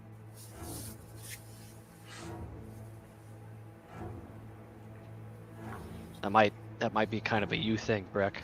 I'm not sure. Yeah, I was already planning on meeting with the War Master. Hey Josh, what are we talking like numbers wise as far as the Royal Army? Guard in Oh, Royal Guard. Like Mordor. Not quite so many Dragonborn, but we're talking like in terms of how many versus how many. Few hundred, couple hundred Royal Guard versus Rough estimate, you know. Yeah, a few hundred Royal Guard versus probably thousands of Dragonborn. They're in their home turf. It's good stuff. You know, they're strong fighters. They can hold out. They're fighting for their home and for their people, and so they're going to be fighting fiercely for sure. But you guys know if they're on their own, it's enough. They'll be wiped. Yeah, we need to get the Righteous Brand moving to them while we can take us and what we can scrounge up here to meet the dragon.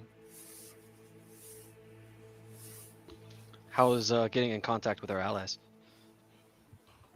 They were reaching out to Zinnia, yes. Yeah. Sorry, go ahead. You guys have your conversation, and then I'll...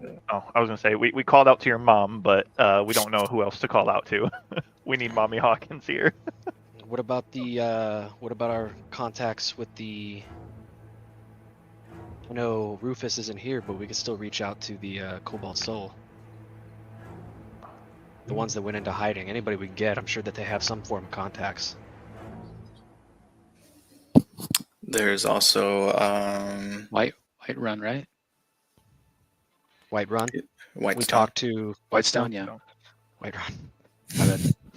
We talked Different to game. Skyrim. Yeah, different game. Different game. You I know, was it's dealing a with dragon color, though attacking Yeah, in a forest town. I yeah. get it. I get the confusion. Yeah. Close. Sorry. Flashbacks right there. We need to call Yeah. Jarl Balegrove. I had a distant memory pass me. I'm sorry, guys. God, what's her name? Our little blood wizard. Oh, Oh, honor. Honor. Yeah. As well as oh my goodness. All right. Yeah. Well, I mean everybody that's on the Alcantara right now. They are at. I say that that's not too far, right? That's kind of far. But that also means bringing the prince this Yeah. way. No, I don't think that one's a good idea. I wonder if that dude's even still on the boat, to be quite honest. I want to say Beelzebub said he left. I don't know if he meant left the ship. Or Nah, just he the left that conversation. I'm not going to make you guys worry about that. That he just walked away. Gotcha. So, yeah, I think we definitely need Honor and Zinnia with us. Didn't you have those weird dudes that helped us with the last dragon we fought? Caleb Widowgast. Is that who you're talking Oh. about? Yeah. Yeah, some dude had some weird tea or something with him. I don't know. Yeah, Milo. He that's- did offer that's me all tea. you. Yeah, did offer do you guys tea. still have Oh, contact with that's those right. guys? I don't know. Did we ask them about anything? Did you drink the tea? We didn't. I did. It touch was any- delicious. I Why? passed. I was dead at the didn't you time, drink so the I don't tea? drink. Made me feel weird. Oh. Okay. Was it bad? Yeah. Did it taste good at least? The Oh, it tea? was I awesome. didn't. Yeah. I didn't drink it. I don't know. Had so much No. character. That made me feel It weird. had a personality of its own. Didn't it give you guys? Okay, like, this- okay. We're getting This tangent is we're getting on- We're crazy. getting on tea. We've got a dragon inbound. We're talking about tea. I'm gonna talk What to about Beelzebub. the Gorgine? Is that who is it? The Gorgine is the Amon, not Amon. Let's go. Those are the Gorgina Duma.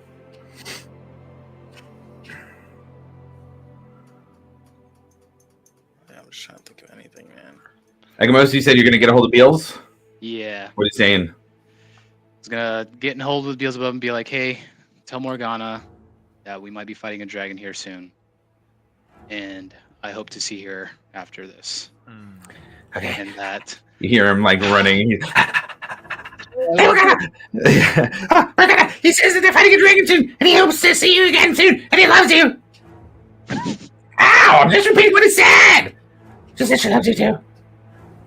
okay.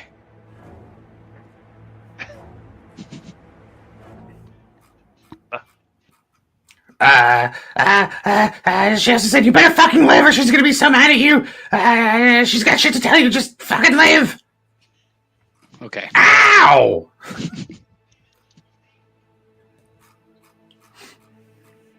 Hey, Alivor. Yeah. It might be a good idea to reach out to these Idelians as well. Those ancient dudes. Maybe they want to come and play. Oh. We did get them out of a time stick. Yeah. And then They Josh. might have a couple of cool tricks up their sleeves. I agree. Can you remind me real quick of the dwarven dude's name who was partied up with Zinnia? Thunderdrake. Thunderdrake. That was the Yeah, reach Arcana out to him as Pansophical. It's like, yeah, it is a association of mages, similar to the Service Assembly, but not dickbags. Ooh. And I think we could reach out to them too. Yeah. He's always showing support, and this seems to be something that he might want to be a part of. Oh yeah, I'm sure if anything, they could. I don't know. Whatever they want to do. Yes. Kick some Okay. dragonborn ass. So, just to kind of shortcut this, we'll say that you guys are saying all this to the Ring of Three. The two, they're starting to make phone calls and doing their magical spells to get a hold of people. Some of the names they know, sending you at least need to have a description of a person. But Angus has minor illusion. He can make give him the name, give an appearance of each person. So we don't have to play all of it out. But unless you guys have anything specific you want to do, we'll say that's kind of how that is going. Okay, so we have quite a few people. First is Zinnia. Next, Zydelians. or Oh, Ancient God. Zemnians. What are those? Then we're talking about you guys also reached out to Honor, who's got some contacts within the League of Miracles. And then the Cobalt Soul you guys reached out to. Mhm. And that way you get an advantage. And then anybody else that I missed that you guys had just been talking about? I could do Varelia. Who? Varelia. Varelia, okay. Are you sending that one yourself, or are you... I can't send. Okay, yeah. That one gets advantage too. A Thunder Drake, that guy. Thunderdrake, yes. The Pansophical. And then Possible from the Nimblefoots. Positive, okay. Call to ops. Call to arms, got it. Okay. Raising our banners right now. Come on. Light the beacons. Yeah, like the beacons. Send the sentence. Gondor calls for aid, please. Where were they when the Westfall fell? So a couple things. The on the calling Posiver, Posiver said, you see that they're talking. She says, Posiver says they're going to have to break out to do it, but they think they can. Should they proceed? Yeah, proceed. Okay. Said they just need to get to a tree and they'll be there. Zinni is coming. She just said she'll be there, and it was just a very quick response there. Zinni will be on the way. Varelia was definitely a yes, but didn't hear much from the communication from the Ring of Three. But when I would say Alisus made the call for that one, and there's almost this. It's almost despite everything going on, it's a bit of joy in his face in a second, just like reserved, resolved joy. But just this happiness at making that call and the answers that were received. Honor cannot make it. There's something that she's dealing with, and she absolutely cannot be there. She says she'll explain later, but she needs to stay what she's doing. The Zemnians, the Zydelians, excuse me. They are going to be there. They don't have a ton, but they said they'll help in whatever way they can. And then the Arcana Pansophical Thunderdrake, and let me see, because they're a smaller group too. Thunderdrake and 3 others are from there, so not a large group for the Pansophical, but a very powerful group there. So the way these played out, Sorry, 2 more Whitestone as well. Whitestone, okay. Yes. Yo, tell them. Hopefully they send that fucking crazy shit they were talking about. Hey guys, I know this was kind of a long draw here, but how do you guys feel about reaching out to Genorbi? Oh, Who the fuck is Genorbi? I forgot about that. I mean, he was only with us for a few days, I'm sure, but he seemed like a really down kind of guy, so I think he'd show up. I mean, And The old then- man, right? As far as expertise on dragons, I know I'm pretty good, but Kaliana was better. Oh, that's a pull. Also, she is still alive, right? She lived. Okay, cool. Yeah, you guys saved her from being sacrificed. After being sacrificed. Well, alternate timeline was seen where the DM Semantics. Minor. forgot the command spell happened. No reason Okay. now to start splitting hairs.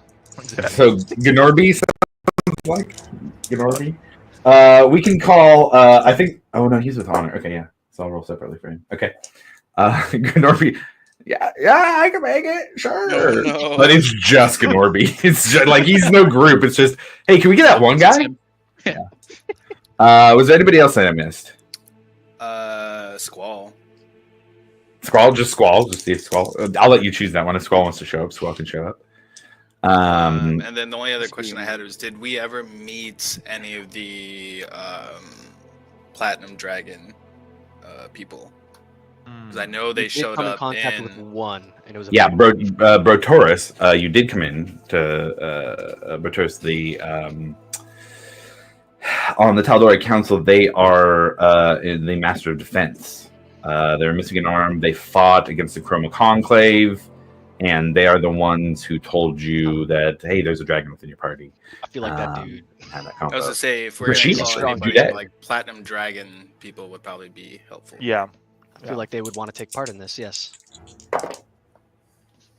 Okay. Yeah, so they say they will be there with what they can. Rolled percentile dice on this just to give you guys an idea of what we were doing. A couple of them I gave advantage to based on the relations to you guys. Mostly looking pretty good. Bro Turris will be coming with Pansophical because that's Tal'Dorei Council members. So you guys have put out the calls. Takes a minute to do all that. We'll say it takes a good 3 or 4 minutes getting all these calls. Call this person. Call this. Let's do this. I'm saying call. Sending. It'd be a little quicker if Milo wanted to burn a spell slot or two. But we'll say 4 minutes is what it takes otherwise. I do not. Okay. I also, if I got the time, if we've got the time to short rest at any point, I would like to. I'll arcane recovery on that. If there's an opportunity right now, I would like to take it. I want to let you know that the dragon he said was like 20 minutes away. Yeah, there's no short rest. Oh, That's- yeah. That's not a Yeah. short rest. A little catnap. Whether the dragon comes first or with the army, I'm curious. We need our heavy hitters go. to go answer this dragon. Should I go at least maybe take a short rest on top of a spire somewhere and Oh my at least god. keep some lookout?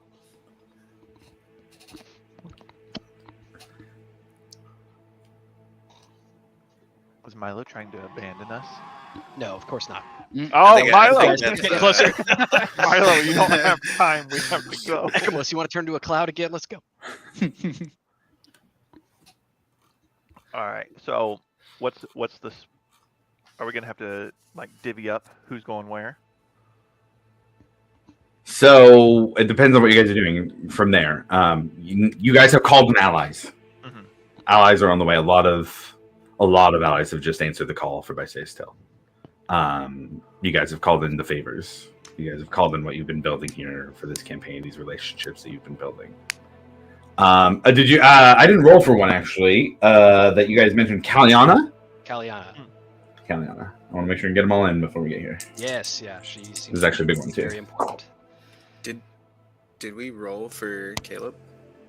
No, you guys said his name out loud. Mm. Want me to roll for that one too, Yes. Professor Widowgast? And then what about Whitestone? What was the Whitestone was a success. I gave you advantage on that roll because they owe you a favor. Okay. Oh wait, no, you guys called it a favor. That's fine. We'll leave it as this. But we did mention this, and hey, So, I don't know. What you're talking we about. set up a Favor. call later. Set up a call. Sure. Okay. Okay. So that. Okay. For the Kaliana roll, it was 70. For the Caleb Widowgast roll, it was 72. Both are successes. And so they take that call and say they'll do what they can to help for sure. Breck, how do you want to handle the righteous brand? Well, it sounds like the army's dividing, right? And there's some of them are moving to the west to flank, right? There's been no orders so far. Yeah. So there's the Royal Guard in the north, the Righteous Brand are south of town.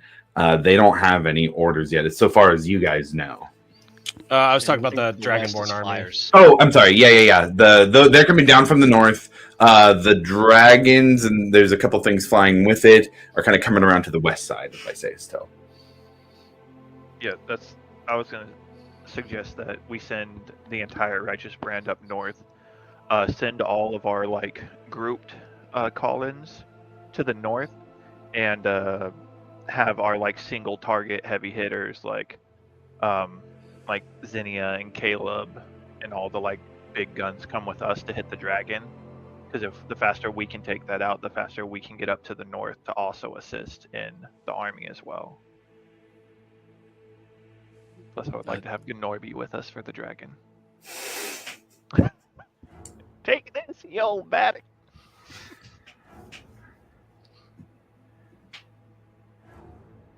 Well, I will I think it head would out also depend on to when meet people some arrive. Righteous Brand members. Yeah. Okay.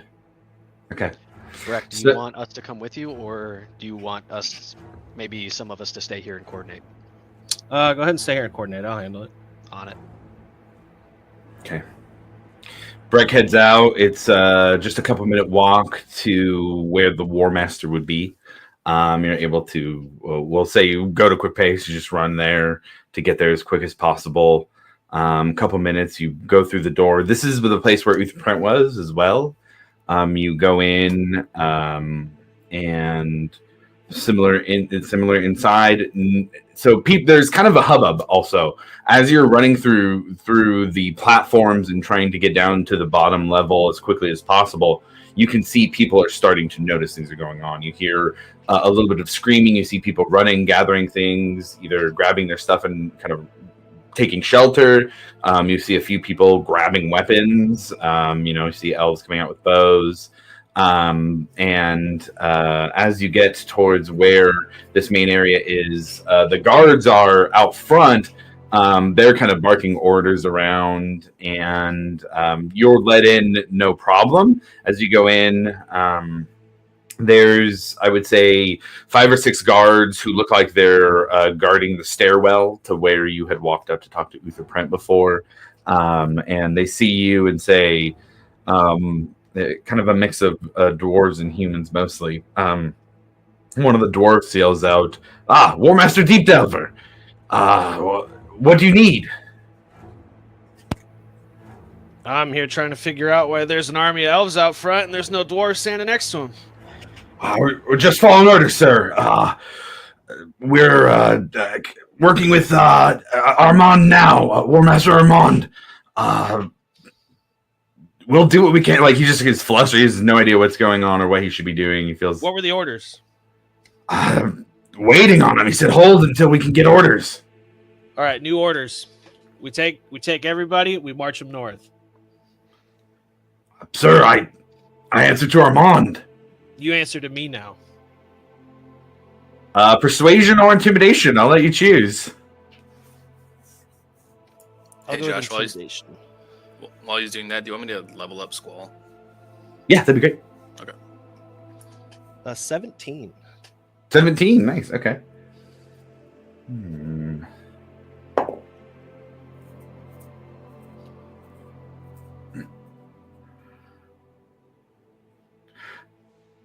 The dwarf responds, I had family in Pride's Call. Yes, sir. And he turns to the rest of the group. We follow War Master Deep Delver now. Get as many as you can. Start sending them out to the front. And that's not going to count for everybody. That's we'll say a chunk of we'll say actually, because these guys are here in this room, Crown's Guard.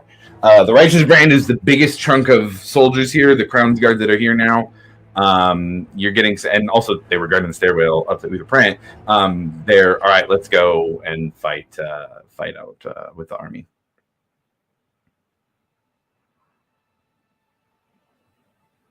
They head out, and it's rather quiet in here now at this point. Well, I'm gonna wait around and see if the other War Master makes his way down after this whole situation. Roll me a D100.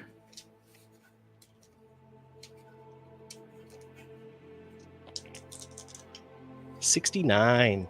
Ooh. Okay.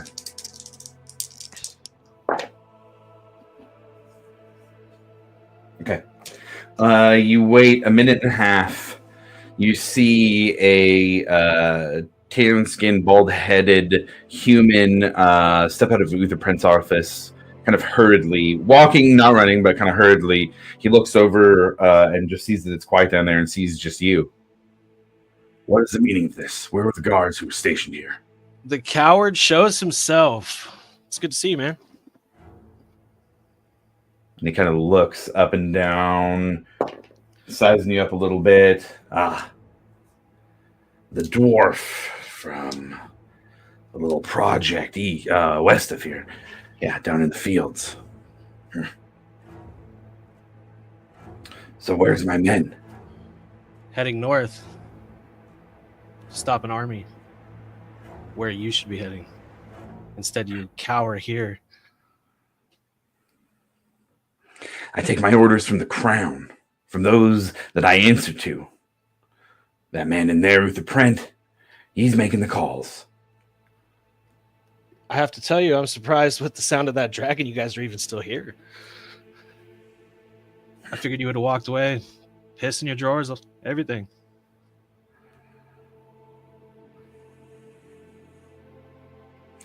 He continues to move to the stairs, and you can hear his armor kind of clanking as he walks down it. He's not slowing his pace at all. Gets it's kind of like a curved set of stairs down at a right angle. He gets to the halfway point, moves halfway down those stairs, and stops with his hand resting on the greatsword at his side. I've got things to do. I think it's time you step out of my way and let me do them.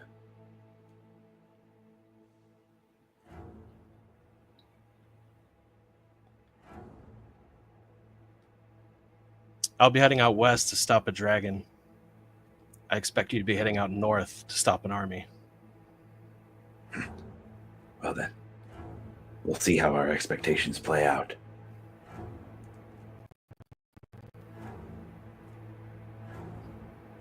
I expect you to fall in battle, like the weakling you are.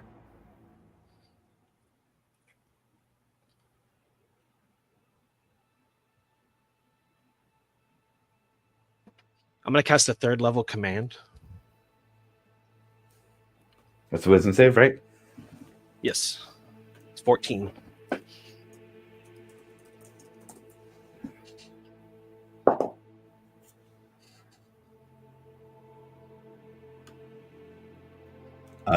It's a 6 on the dice. I command him to grovel. And then I'm going to walk up and I'm going to say, remember your fucking place. And then I'm going to walk out.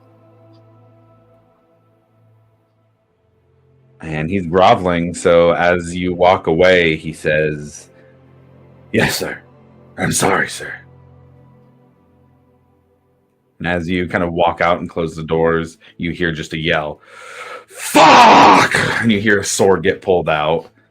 And there's no like steps behind you like he's chasing you to come attack you or anything, but you made a friend. And then, I'll head back to the group. Okay. You head back to the group. A little bit more coordinating has been done. The teleportation circle here is not quite so far north. You guys have one down at the ground level as well that you know of. But there is, I would say, like 5 strategically placed teleportation circles that are hidden in the landscape around in the nature surrounding Bysaes Till. The northernmost one being the one that has been given to those who are going to be focusing on getting forces here as quickly as possible. Teleportation circles are nice. You can keep them open and get as many people as you can in a certain amount of time. So you guys have kind of set that up well. Breck, you make it back to this room where everybody's at. We're probably 9-10 minutes in. Well, it wasn't all the righteous brand, but I got most of them. They're heading north. Good. Hopefully that'll slow them down. All right, so we gotta go meet this dragon, right? Where's all our friends? I think we should at least be prepared for that. I'm going to summon Silsine, Sure. and I would like to send her up. It's kind of like the same places that Ekimos and I went to. Okay. Just keep us informed of where the dragon is and if they're inbound. She goes up and it's definitely heading this way. All right, guys. I think we have 10 minutes. You guys want to go out and say hi? Well, I am ready to go, man.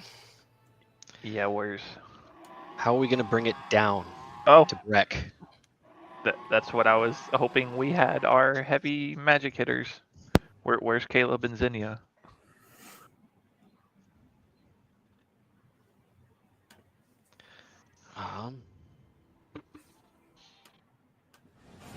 say, I'd look at the 2 Ring of 3 members. Just, are you helping? Ooh, Alvor, roll me 2 separate persuasion checks here. First is for Alice, second is for Amra. First one. Where's my persuasion at? First one is a 27. Okay. Ooh. Second one is a 19. Okay. I'll say Alice says, I'll come with you. Amra, head to the guard. See what you can do to help stop things up north. We need to start directing those who are coming in. And after what you guys had explained, Breck, what you had done down there, we'll need somebody in charge of the forces. Who should we put in charge of the northern defense? Oh shit. Who do we have coming in that we want to be in charge? Where's Harry? Harry's with you guys. Yeah, Oh. He's been around. Yeah, we'll say Harry's with you guys. He's not He's gonna also like connected that. to our link right now. Yeah, he is. Isn't Mhm. he? All right. Well. Yeah, Just pat him on the back. well, I don't know if I'm a commander, but I'll give it my best. Damn straight you will, Harry. You got this. He looks at Amra. All right, let's go. And one of the Ring of 3 and Harry run off outside and take off towards the north. Yeah, I'll give you Alice's with you guys. Listen to Powerful F as your NPC going along on this bit here. All right, guys. I think now's the time. Hey Josh, Squall now has transport via plants if that helps get people here. Perfect. Good to know. Very good to know. Popping out of the ground like daisies. Well, unless we're getting a ride, I guess I'm gonna start walking west. Yeah. Yep. So, I don't know. All right. Okay. Fuck. So the party runs out and begins running through town. And Breck, you noticed that there was a lot of hubbub before. It was kind of concern and worry. People taking shelter, people grabbing weapons where they could, responding, kind of cowering in fear when they hear the roar. And in order to get to the west side of town, you have to pass by that main square. That seems to have the most people in it. And as you guys are running with Aliceus, people start to kind of shout out, it's the Watch! It's Aliceus! What do we do? Kind of looking to all of you guys for a little bit of guidance. Anybody say anything, or are you just going as quick as you can? Evacuate the citizens. Hope's Bastion has began expanding. We're ready to take in anybody who needs help. Okay. They all hear that and kind of nod in agreement. And we'll see how that plays out as things go along. Anybody have anything else, or just moving on? Okay, nothing heard. So you guys go through the town square and into the sparser parts of the buildings here on the edge of the forest. And as you are running further and further, you can start to hear the very loud wing beats through the air. You hear the roar of the dragon again. And I would say Silcine Milo gives you just some guidance. You're on the right path. It's getting closer. And this is when I'll ask if there's anything you guys would like to do before this encounter here, as you're a few hundred feet out. I think I would like to cast a couple of spells on myself, if that's cool. Mhm. I would say so. It'd slow you down just a little bit while you're running, but now would be the time to do it. I figured like Milo would gently start to lift off of the ground, and as he's lifting off the ground, you would see his book come out in front of him, and the pages start to sift through, and he starts to glow blue. His minor illusion starts to come up, and copies would start to go out as he starts flying straight up in the air. I assume you're talking mirror image, not minor illusion. Mirror image, yes. Yeah. It's like, damn, that's a good cantrip, bro. I was gonna be like, damn, if he's doing that, I'm going right there with him. Yeah. Dragon's gonna show up and be like, holy shit, there's 400 dudes right here. Mirror image, definitely a good call though. And let me make sure I have my flight stands, Milo size flight stands. I will make. Oh, yeah, there you go. Cool. Okay. Anybody else doing anything on the way in? I'd like to cast Shield of Faith on myself. Okay. Easy enough. Yeah, I'll use I can also use the Shield of Faith from the amulet. Okay. Cool. You guys kind of running through the forest. You see just flashes of magic as you guys are prepping to run into this. And you hear another roar from the dragon, and this time that really just loud, forceful, just that Ekamos and Milo heard as there's like a strafing run with that ice breath weapon going through, and you hear like trees falling from the force of the breath weapon. And you are now just a couple hundred feet away, continuing to run, and you hear shouts. There is a little bit of engagement happening over here. You hear metal clanging against metal. And you see now the large form of this white dragon flying over this small, it's kind of this area that has been opened up. It's like a channel through the trees with ice covering the ground. And you see that there is maybe one or two elves that are up that are fighting Dragonborn that are on the ground. You see a couple of Dragonborn on the ground as well, and some Crownsguard that have fallen here as well. So there's a little bit of engagement happening. Are we running full force? We're just getting into it? Yeah, man, Civil War status. I love it. All right, you guys run in, and about 60 feet away, you see this large hulking Dragonborn. This Dragonborn is one you guys have seen before. This is from a time when Squall saw them and went in and saved Nori after they had taken Nori, and he had been part of the team that was keeping him hostage. Very large, probably over 10 feet tall, large wings, two large hooked swords at the end. There are a couple Dragonborn across that icy, not canyon, but I'm going to call it canyon, or that strip where the ice is. And of course, flying overhead, a large adult white dragon. It's time for initiative, guys. You want to see it? Yeah. Yes, please. Put it on the big screen. Initiative. Oh god, an Big adult money. dragon. Anybody got my inspiration? God.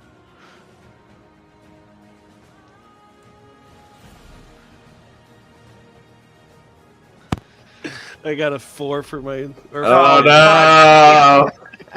I gotta add in analysis real quick. So give me just a second. You guys hold on to your initiatives because they're not gonna auto populate. Oh no, Brick. Oh no. Hey, I've always forget to give this to you, but I gave you that Vigilant Blessing. At advantage? Yeah, advantage on the next initiative roll.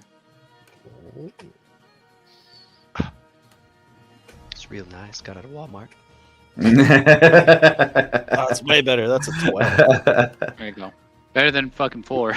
Way better than 4. Okay, there we go. I'm gonna add that.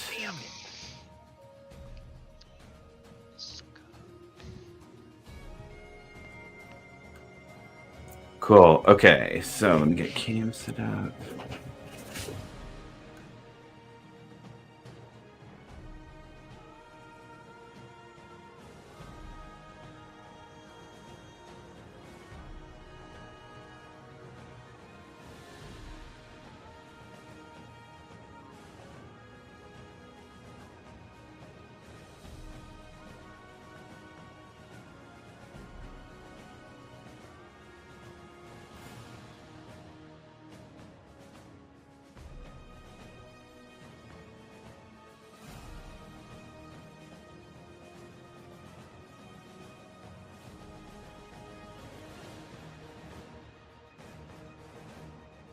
shit.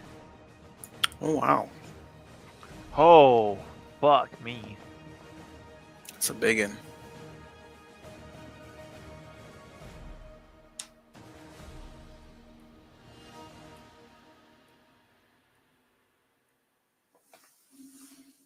So we are back to all three camera angles. So if you guys want top down or the other side of the focus to see the other side of the map, just let me know, and I will switch it up.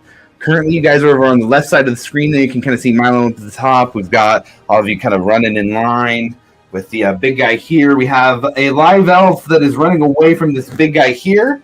Over here, obviously the dragon's not hard to see. We got the big guy flying through the middle there after his strafing run down the middle. This is all ice. We've got some dead folks over here. And then one Crown's Guard fighting a Dragonborn down underneath about where the dragon is currently. That is what the battlefield looks like. I do need to add in Elf Boy. Old Man Elf.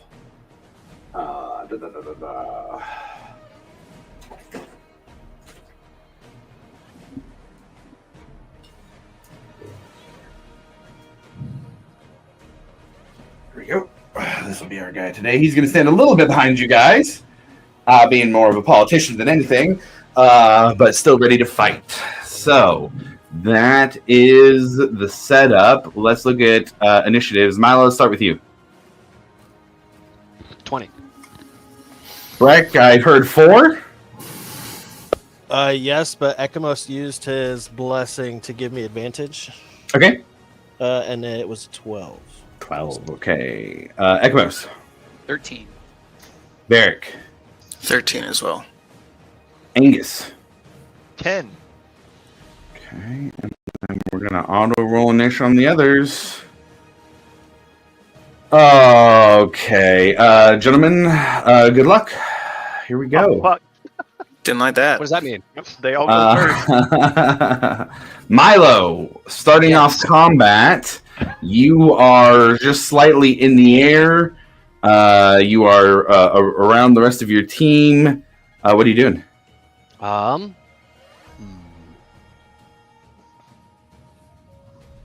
Can I get the other angle? Yeah. Yeah.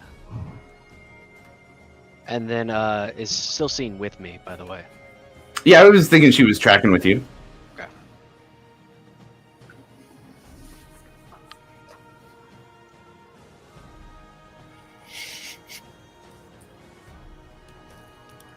Actually, I don't think I really need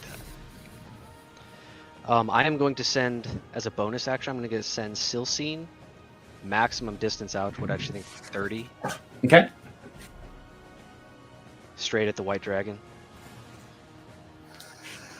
And what height were you starting at? I'd like to be at like 30, I think. Okay. Keep track of 30. 30. 30 feet. Manifest Mind is 30 feet. And then I'm going to have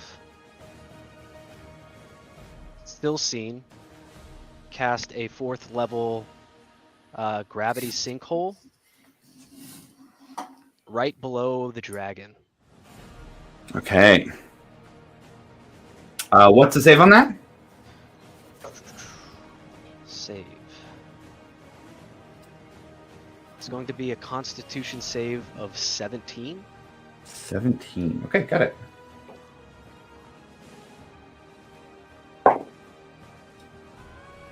That is a failure. They're going to choose to use one of their legendary resistances and succeed instead. Perfect. And those everybody else down below him. So People are dead or... there's a dragon. Yeah. So there's this. This is a dragonborn fighting a Crown's Guard. There's dead Crown's Guards over here. Dead dragonborn over there.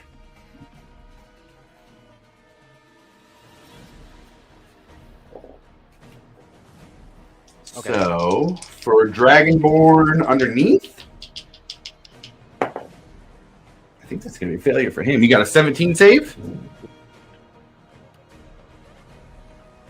Yeah, he doesn't have. Ooh, 16 is what the roll was for them. So 17's your save, they fail.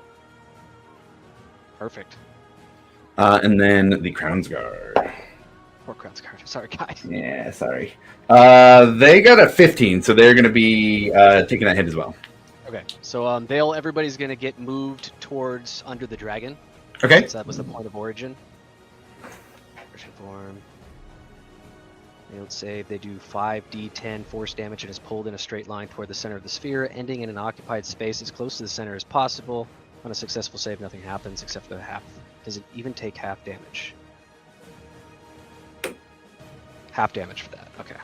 Cool. So, and you were putting it in the air under the dragon, right? Or were you trying to shoot for the ground? I was trying to get the dragon down to the ground. To the ground. Okay, got it. Okay, so on the ground. So the 20 feet. So go ahead and roll damage. All right.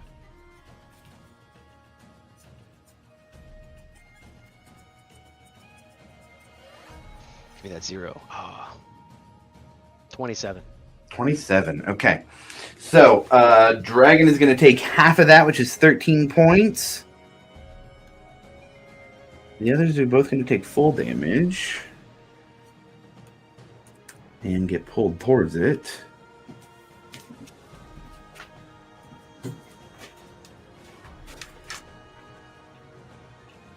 For you, 10 feet for you, you would see the Crown's Guard go down. Friendly fire. He looks back at the group and just, ease. Oh. Okay, anything else for Milo? Milo is going to book it 30 feet to the right side of the map, towards the stone. 30 Okay. feet towards the stone, yeah. But like, So, towards the stone being towards the dragon, too. oh, let's go farther right. Let's go So, towards like the 1, bottom 2, part 3, of the- 4, 5, 6. So, like right here? Yes. Kind of a long way around. Yeah.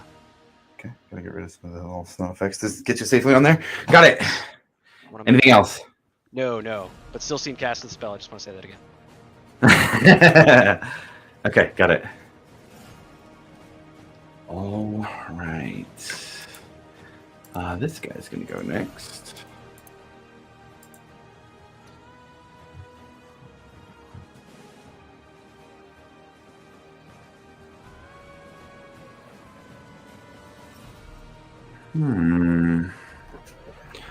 Well, the one it was fighting is gone now. So he's just gonna focus full attention over here.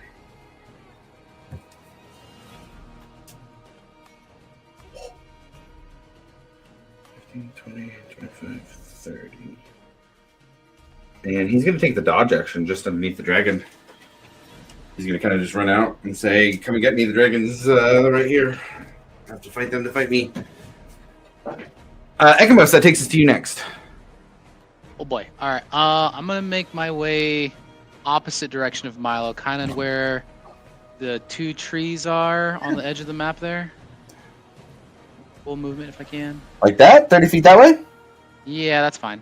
Okay. And then that Dragonborn that's right in front of whoever that is. I don't know who that is. Yeah, there's an elf running away. That Dragonborn is kind of chasing him down. Yeah, I'm gonna blast that Dragonborn. Blast him. Eldritch Blast? Yes, sir. Yeah, go for it. I get, I think, 3 beams now from level 12. So I think that's correct. Yeah. So first 3, or actually first 2. 14 for the first one, 11 for the second, and 14 for the third. I'm sorry. I'm so sorry. I was trying to zoom in here. Oh, Can you you're good. repeat those? Yep. 2 14s and then 1 11. 2 14s and 11 total. Those all miss as they Okay. bounce off its armor. Yeah. And then the next 3, 19, 12 will miss, and 17. That misses as well. So They just do have some one? pretty beefy armor. Yeah, so just one hit. Oh, that's fine.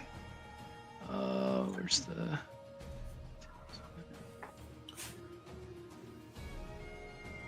10 for 1, I guess. Okay. And all right, cool. Sick, guys. This guy's hard to hit.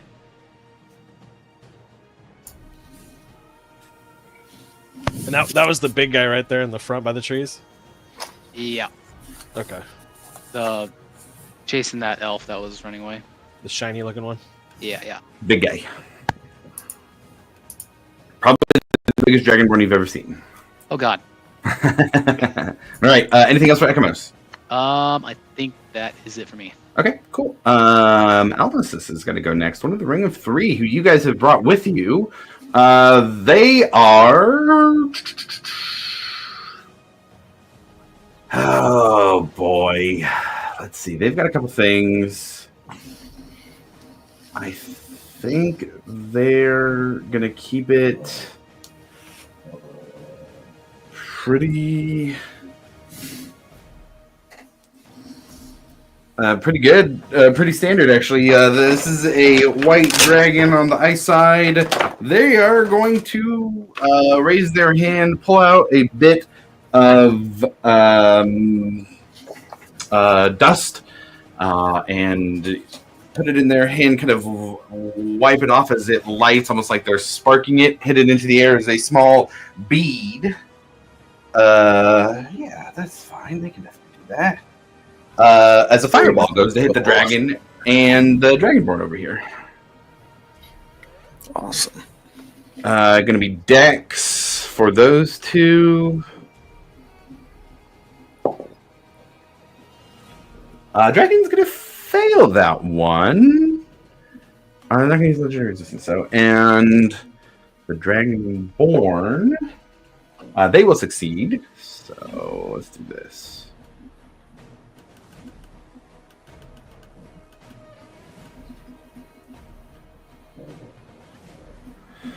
All right, Dragon's taking 33 fire from Aliceus. The Dragonborn's taking 16.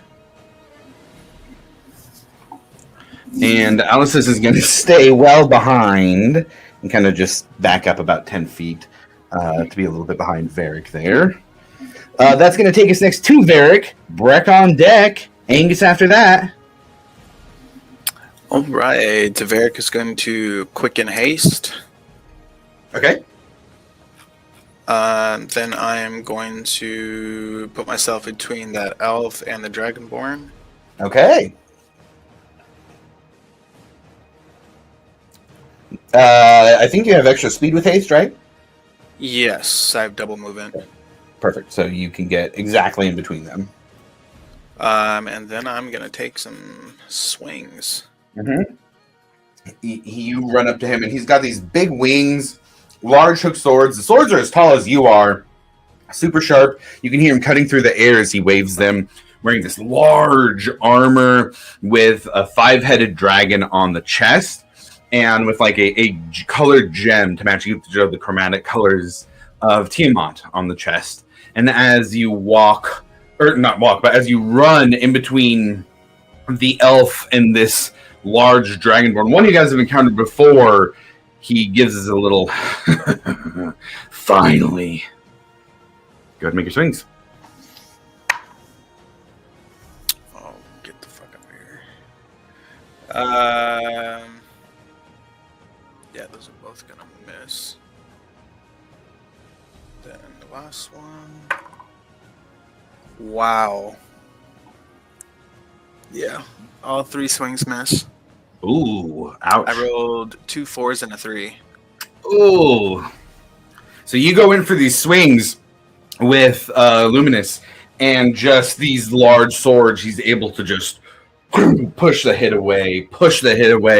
You land the last one, but the armor just kind of takes the hit, and it's a glancing blow. And he just... Is that all you've got?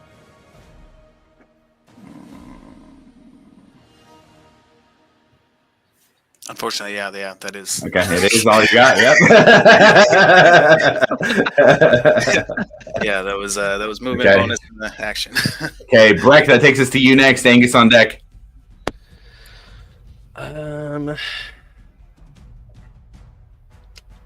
Go ahead and move me 25 feet up toward the Okay. dragon. 25.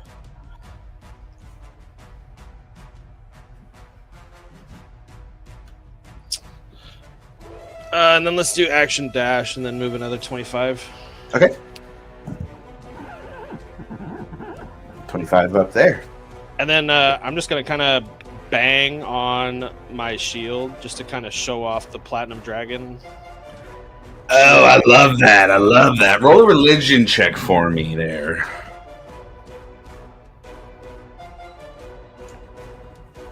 Oh, dirty 20. Dirty 20. Okay. Okay. With a dirty 20, you clang. What weapon are you using right now? The battle axe. The battle axe. Okay. That's a pretty dope weapon. So you clang the battle axe, and let's see here. There we go. Oops.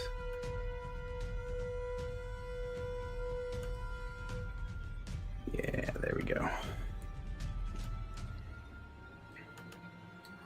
You clang the battle axe, and out of the shield itself, you hear, almost in response to the ones you heard earlier, roars coming back out as a loud, like dragon roar from your shield echoes out into the field here.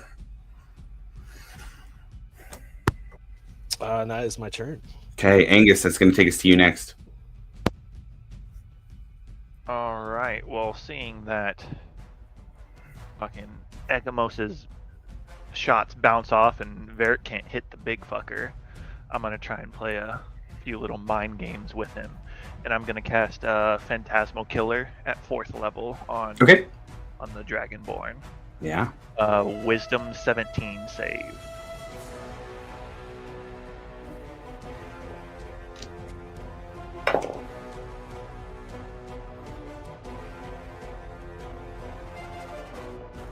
That is going to be a failure. They are going to use their Indomitable ability to re-roll the saving throw.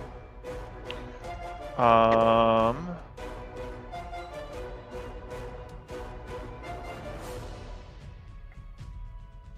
we'll try to at least. I was gonna say, is there any way I can silvery barbs that? Or, well, no, because he's re-rolling, so... He's re-rolling. You could force a re-roll on the re-roll if you'd like. I'll tell you, the total for this is an 18 for what he rolled on Wisdom. Okay. Yeah, I'm going to burn my reaction on it then. Okay, sure. Trading silvery barbs for Indomitable, basically. Yeah, pretty much. Yeah. It is a natural 20 on the dice for this one, though, unfortunately. Oh, you son of a bitch. Sorry, Alright, well, he'll just take half damage then. Okay. Is all, unfortunately. Little bastard. That is 19, so let's have a 19. 9.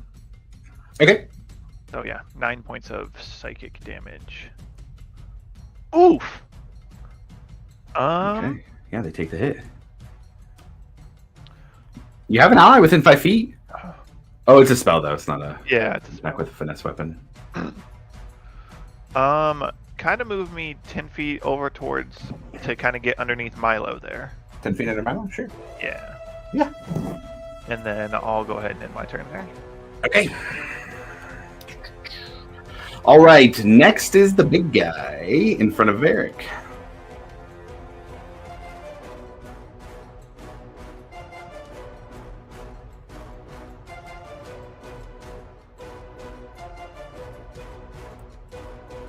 Yeah, and so he is going to raise up this greatsword and make 2 greatsword attacks.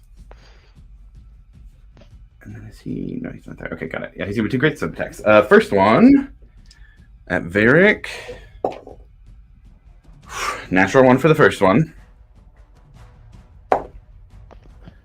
The second one is a 19 to hit. Doesn't hit. Okay. So those 2 hits do not land. He's going to stay where he's at, and that's going to be his turn. And I'm going to ask him if that's all he has. He is going to use one of his legendary actions at the end of his turn to use another weapon attack at that retort. Damn. It's another natural 1!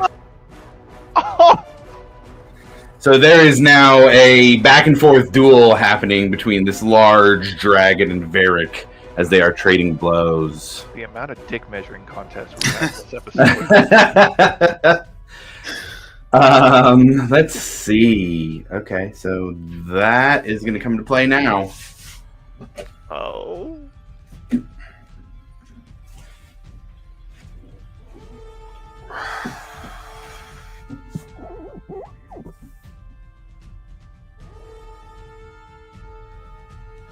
could do that, but that's going to hit his guy, but he could get us there.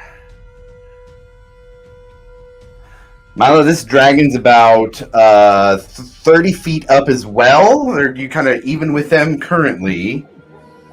They are going to move up. Let's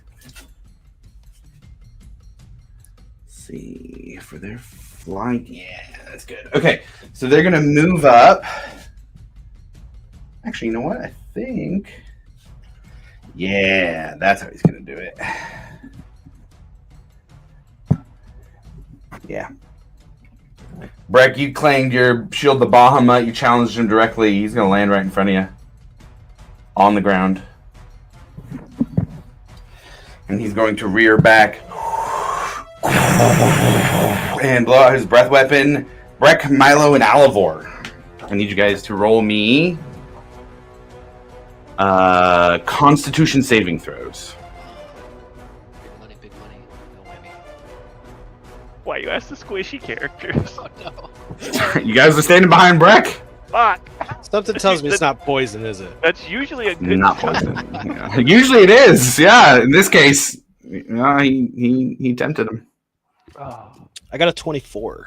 That's a pass. It's a 10 for Milo. Yeah. How about Alivor? Or Angus, excuse me. 17. 17 is a failure. That ground taste. I even rolled good too. Damn, sorry, buddy. Oh. Milo and Angus, you take 56 points of cold damage each. Oh shit. Breck, you're going to be taking 20, what's 56, half of 56. Derp. 25, 28 points of damage.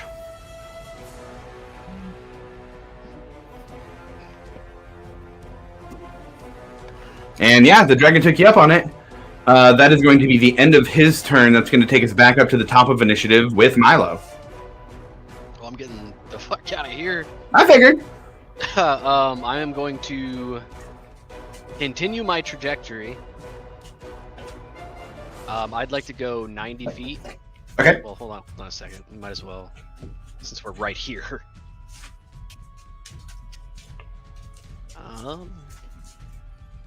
How far away is the dragon?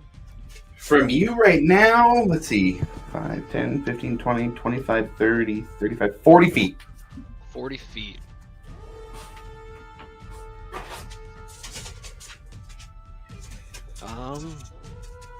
I am going to cast Slow on the dragon. Okay, yeah. What's the stat for save? It's a 17 whiz. 17 whiz. He's going to bring his hands together and try and dial it back. It's going to be 21 on the save. 21. Yeah. I would like to Silvery Barbs. Barbs it is. Ooh, 10!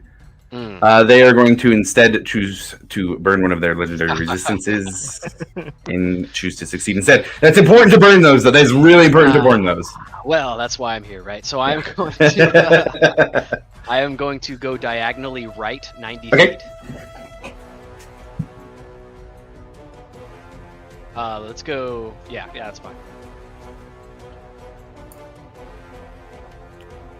Hey Josh, are legendary actions 3 per round? Oh, you know what? That's way too out of the way I was. So legend. It depends on the creature specifically. Oh, okay. Yeah, it depends on which creature specifically. And there's legendary resistances, legendary actions, and then other abilities like the Indomitable that we ran into. Cool. Yeah. So the tree that is tipped over. Can you put me at the very tip of that tree, 30 feet above that? This that tree that's within tipped range? over, or that tree that's tipped That over? tree that's with tipped That over. tree. Yeah, you can do Yeah. that tree. Yeah. Yeah, I'll just that move you one. over there. You got plenty for that. And that's my turn. Okay. Let's see. Speaking of legendary actions, the dragon is going to use 2 legendary actions to use a wing attack against Breck. He's going to flap his big wings, and yeah, Breck, go ahead and roll me a dexterity saving throw. Good thing I have Shield Master.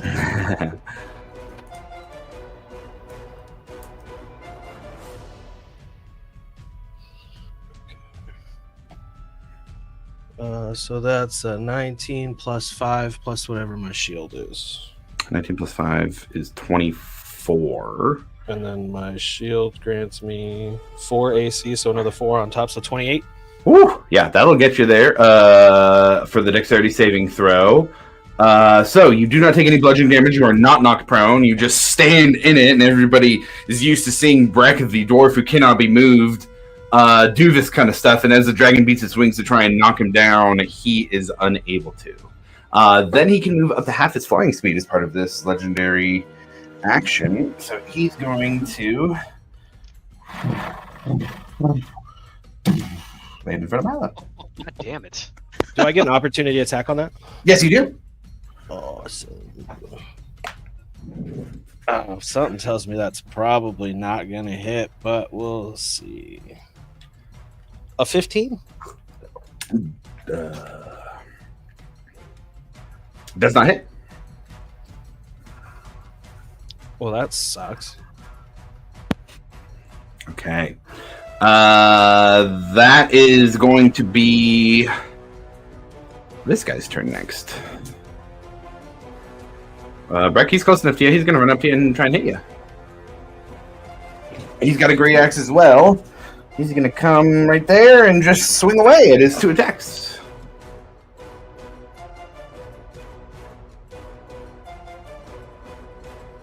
First was 17 to hit. I don't think that hits you. No, that doesn't hit. And then 25 to hit. So I forgot to roll for concentration on that first hit for my Shield of Faith because I'd be at 26 with Shield of Faith. Do you want me to roll for that? Yeah, go ahead and roll for that now. Yeah, that's fine. It'd be half of the damage that you took. So half of 28, so it needs to be a 14. Yeah. I got a 17 plus whatever my con is, right? Yes. Okay, so That's I got funny. a Yeah. 23, yeah. Okay, cool. So a 26. So that would just miss. Okay, got it. All right, locked in a duel there. Ekamos is up next. What are you doing? I'm gonna continue another 30 feet from screen to the right between the 2 trees, kind of closer to the 3rd tree, I guess. This way? Yeah, that way. Yeah. Okay. Yeah, that look good? Yep, that's good. And I'm gonna continue to try to get that big dragonborn. Yeah, go for it. All right. All right. 17 and 16 probably don't hit. 15 doesn't. Those all miss. Yeah. Sick. We love that. Sick. 18 for 1. 18 just hits. He found his AC. Ooh. Hey, there it is. 19 for the second. And 13 for the third. So only 2 hit. 2 hit, yeah. All right. And then damage. Let's go. 9 and 11. So 20. Oh, you cut out. All right, 20 points of damage on him. All right, anything else for you, Ekamos? That's it. Okay, next we away. have Aliceus. Let's see. Oh, let's see.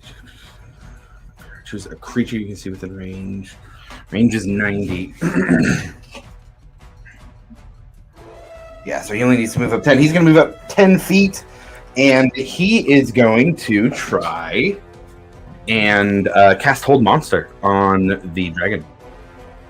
It's going to be a Wisdom save of 17.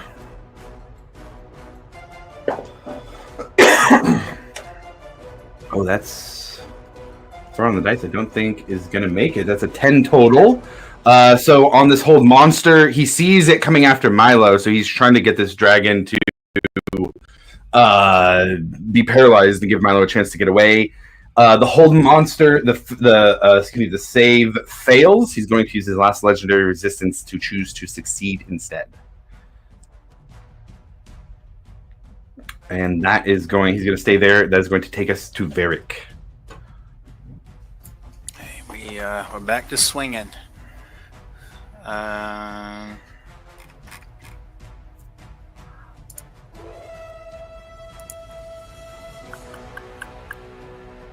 Yeah.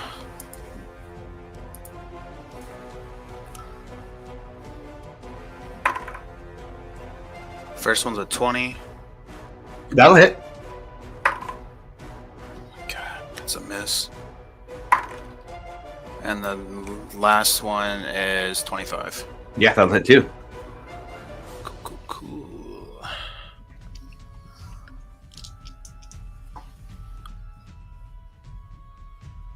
For the first one, I will pump Cold Hand into. Okay. I remember what it does. Oh, I'm not attuned. Never mind. Okay.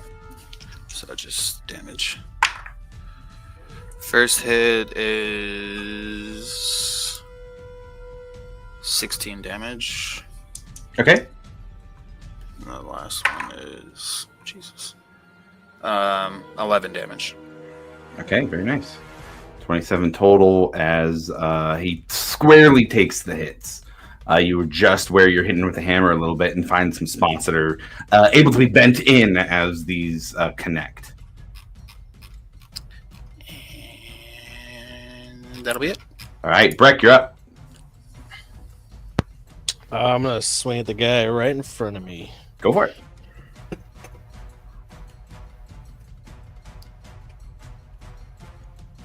I was like, what the fuck is that? But it's my Gengar dice. That's a crit. Nice. Fuck. I will use the second level smite on that as well. Good call. Good call. You get to double it.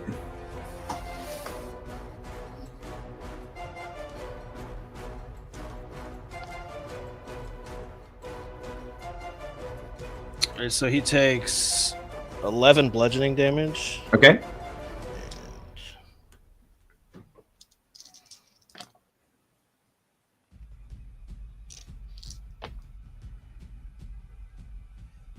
And 29 smite damage. You go in with that hit and just you're able to like cleave in. He has the duck to miss your hit, but it hits his wing and it throws him off. It like almost tears off the wing completely. It's just like hanging by some sinew and dangling on the ground as blood pools around it. He's real fucked up. I'm gonna swing at him again. Okay. This one's a 22 to hit. Yeah, that hits. Your modifier is more than 2, so I'll just let you flavor that fatality on this one. Oh Go. man, just kind of as I lop that wing off and he starts to kind of stagger the opposite direction, I'm just gonna kind of underhand just come upward with a cleave right to the You do, and just split the head in half, anything that's sticking up past the brainstem, and he falls backwards into the pool of blood that has already been started. And then move me 25 feet toward the dragon, and I'm just gonna continue banging on my shield. Continue banging on your shield. Very interesting dynamic now. Milo and Breck both roll me a D100.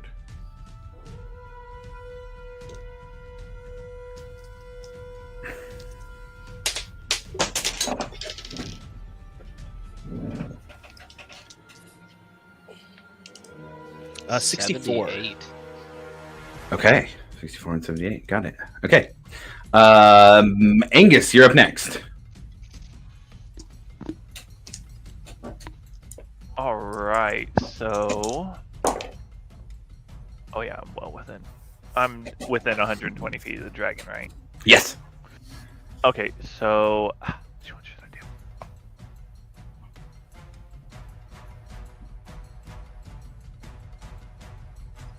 we're gonna throw up, so it's gonna be kind of like behind Milo, just to where the dragon can see it. I'm gonna throw Okay.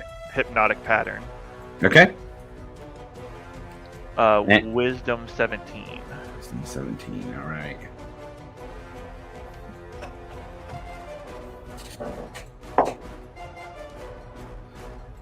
Four is its favorite number on the dice today. That's going to be a failure.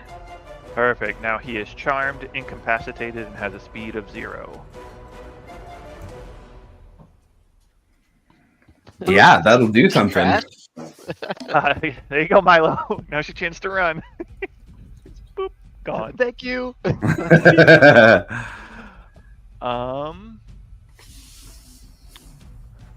Put me about, let's see, move me about 15 feet towards, like, over to this side over here, kind of behind Breck a little bit. Like that? Yep, that's perfect. Okay, got it. And then I think that'll be it for me. Okay. Good turn. Yeah, real good. Okay, so that is going to take us to our big guy fighting with Varric.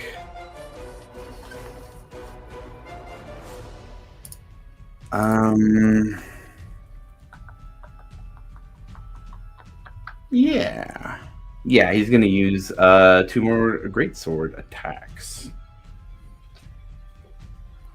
Oh, you know what? I haven't been having this elf do anything, but they have plenty of movement. They would off the field. I was like, shit, I don't have them in initiative, but no, they've had plenty of time to get out of there. So they've Too run scared off. to move. They were just watching. Yeah. Oh, God. Yeah. Okay, so first attack with the greatsword, we're looking at 11 to hit. Miss. Man, you guys, this is some shitty rolls on my end. That one is a 17 to hit. Miss. Still a miss. Okay. They are. They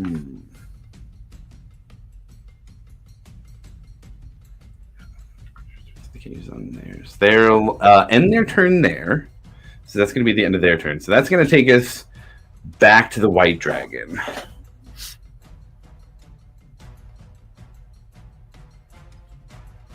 And this is okay. So they don't get to repeat the save. It looks like either. It's only if someone else uses an action to shake them out of it, Yep, or if they take any damage. Yep, they are locked out for a minute. Woo! Okay. Taking a drool on himself right now. So they're charmed by Alvor, incapacitated, and has a speed of 0. That's huge.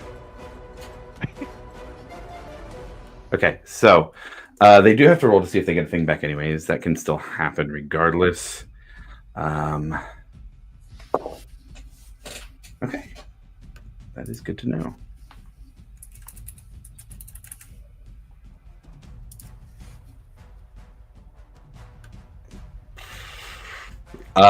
They cannot do anything. They are incapacitated. They have a speed of 0. They are. What's your hypnotic pattern, by the way, Alivor? Oh shit. I didn't think this far.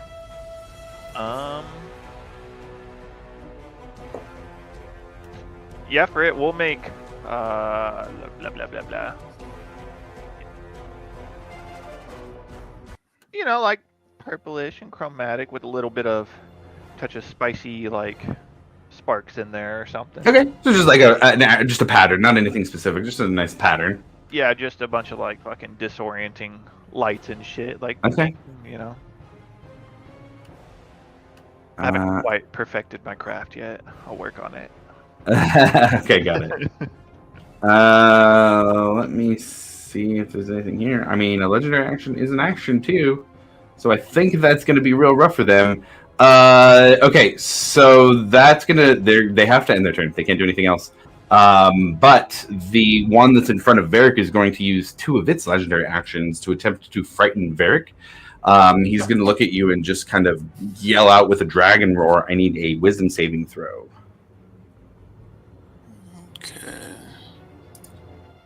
It's a real potential bitch moment. Good job.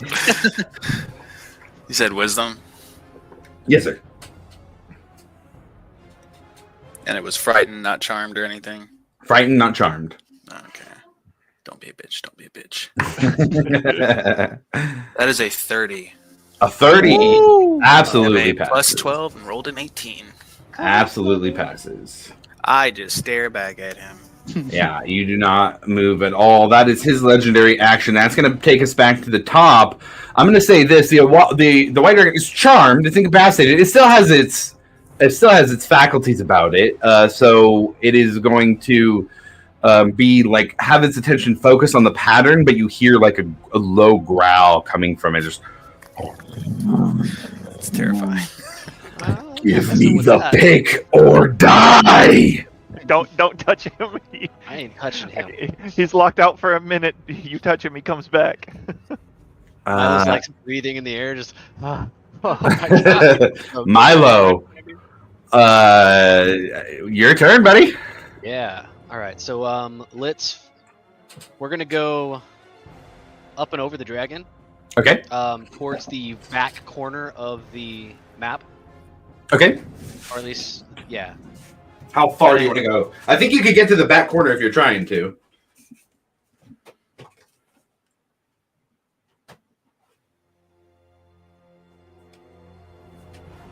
And this back corner or this back corner? This one here? Milo still got you? Yeah, put me somewhere back in the first corner you pointed to, I believe. This one? I can't see anything. There you go. Oh, yeah. sorry. There we go. Back there. Back corner. Back corner. Yes. Okay. So we'll go 90 here. Let's go. And then let's see what we want to throw at old boy over there.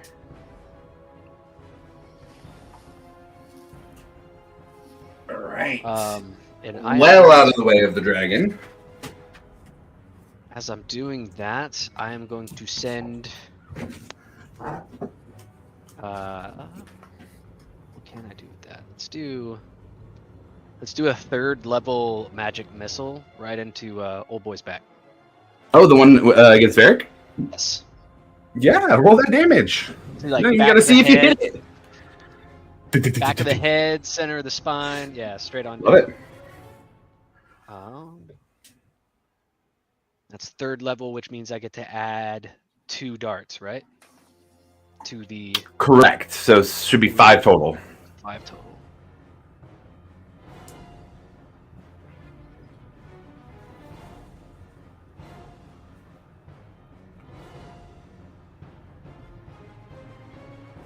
It's going to be 14 points of force damage. Okay.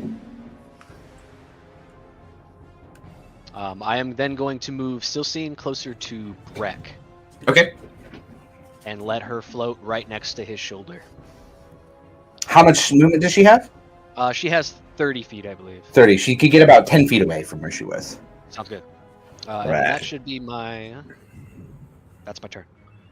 Okay. At the end of your turn, the one in front of Eric is going to use his last legendary action for a weapon attack. After taking the hits to the head. Fucking A.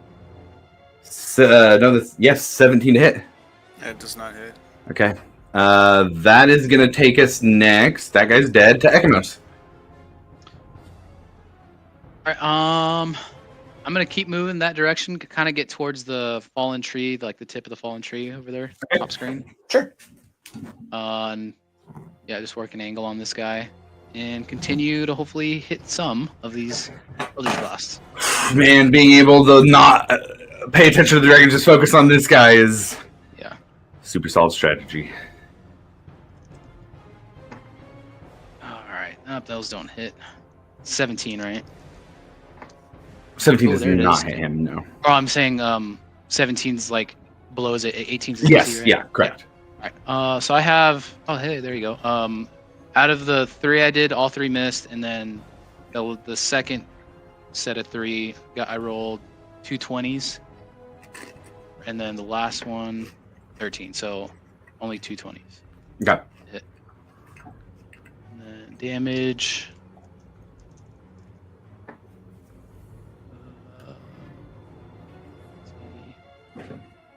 17, 18. 25 total damage. Nice. Okay, cool. You guys are definitely chipping away at this guy. Yeah, that's it. Yeah, so Varric's fighting this guy, and it's a pretty, he's able to dodge this guy's attacks. This guy was able to dodge Varric's first ones, but he's getting some hits in, and that's enough of a distraction that Milo and Ekamos are just throwing some spells in from the other side as the three of you kind of team up on this guy. He's out of things to do as well. So that is going to take us to Alice's.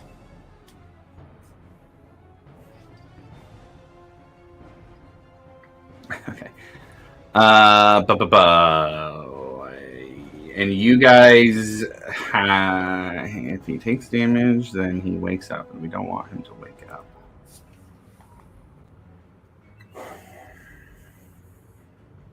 He can't take reactions or actions, but he still has his saves. He doesn't automatically fail saves. So what can he do that is helpful here?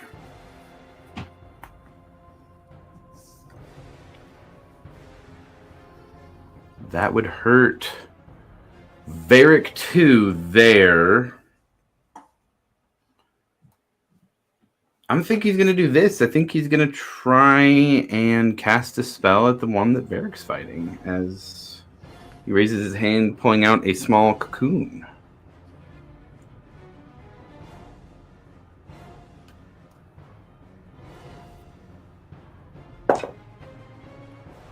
Alessis tries to cast Polymorph on the one fighting Varric. It does not work. He makes the save. He is going to move a little bit here. Kind of getting in between the trees for some cover, but keeping an eye on things. Varric, that takes us to you. All right, I am going to...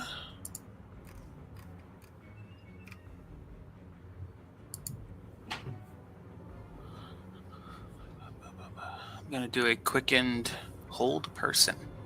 Okay. And that is a 16 wisdom save. Wisdom specifically, let's see. Let me get the word up. For wisdom, he has a +1, so that's a 14. They will use their second Indomitable to re-roll. 15 on the second roll. He is held. Okay. And I tell him this might hurt.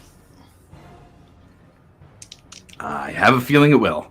I'm going to take 3 swings again.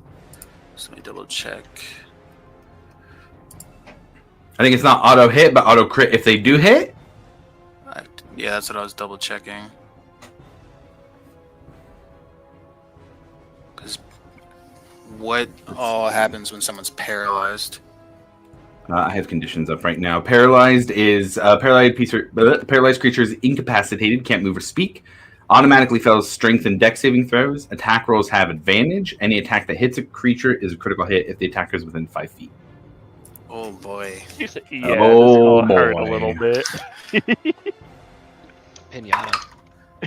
Alright, first roll is a 29 to hit.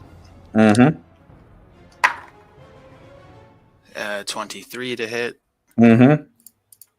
And the last one, 20. Oh no, that's a crit. But I already get crit. Yeah, it's crit in here. So Double crit. Okay, and make sure if you're rolling smites on any of those, you choose before you do the roll. yes. I'm going to save my smites. Okay.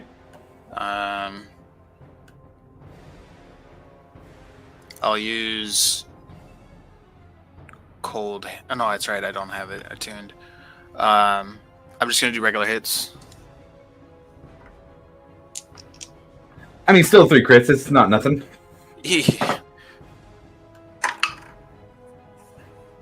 So I forget what we do. Is it double the dice, or double the damage, or roll twice? It's kind of how I let you guys do preference on how you want to do it, but just so long as you pick it beforehand.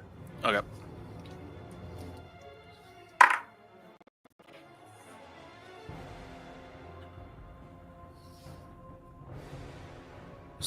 17 for the first hit. Okay.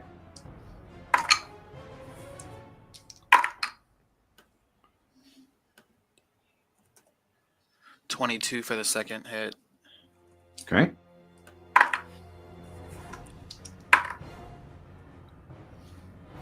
$19 for the third. Whew. Okay. So these hits deal some real damage, and he is not able to dodge your block at all. And you just boom, boom. You hear ribs cracking like large oak branches breaking as these land, and he's looking pretty rough. He's still up. He's bloodied. I will end my turn. Okay. Breck, that takes us to you. Angus on deck. I will give myself 20 points of lay on hands and Sure. move up 25 feet to get like right in the face of the dragon. And yeah, I'm gonna end my turn. Angus.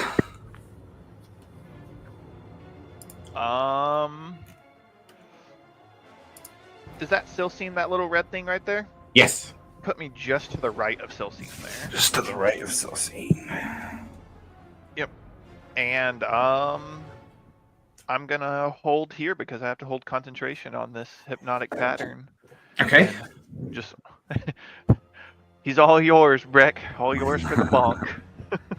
Okay, so that's going to take us to the big guy. He does have a thing that he gets. Varric, you see his wounds heal slightly. Oops.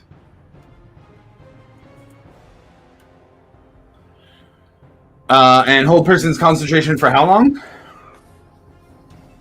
I believe it's a minute. Okay. Do they get to repeat the save? At the end of each of its turns, The end of the each target can turn, make right. another wisdom save. Okay. He's got one less indomitable, potentially two, if he fails. And it's wisdom? Yes. That's 17 plus 1, so 18 on this one.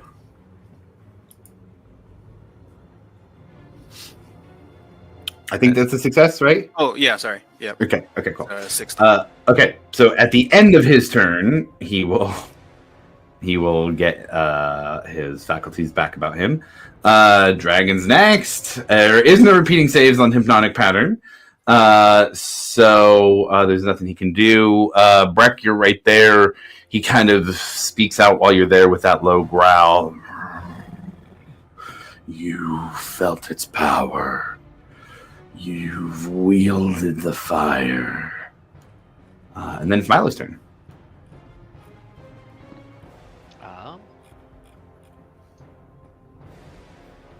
Silcine is going to float over to Breck. Okay. Sit right next to him.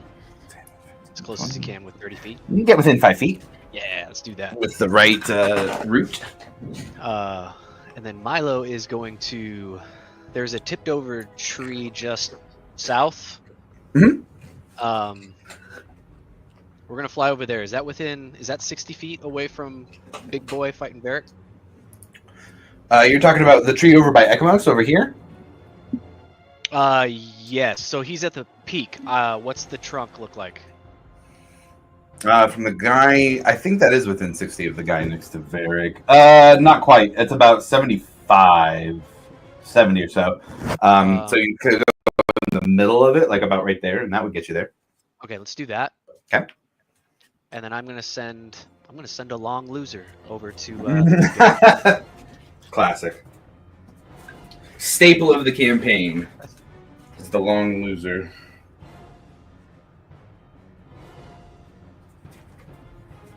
That'll be a Wisdom 17 save. I think it's a 14. All right. He's going to take 8 points of psychic damage. Okay. Yeah, psychic damage, and he has a disadvantage on his next melee attack. And then I'm going to get over in the roots of this tree with my bonus action. Oh, no, I don't have a bonus action. How much movement did I use? Oh, I would say not enough that you couldn't do that. Yeah, I'd like to get back over to the roots of the tree. On the ground? Yeah, I'd like to float down if I Okay, could. got it. Okay, I'm gonna leave you on there for a second. Actually, here, no, I'll just do it now. Pass turn. All right.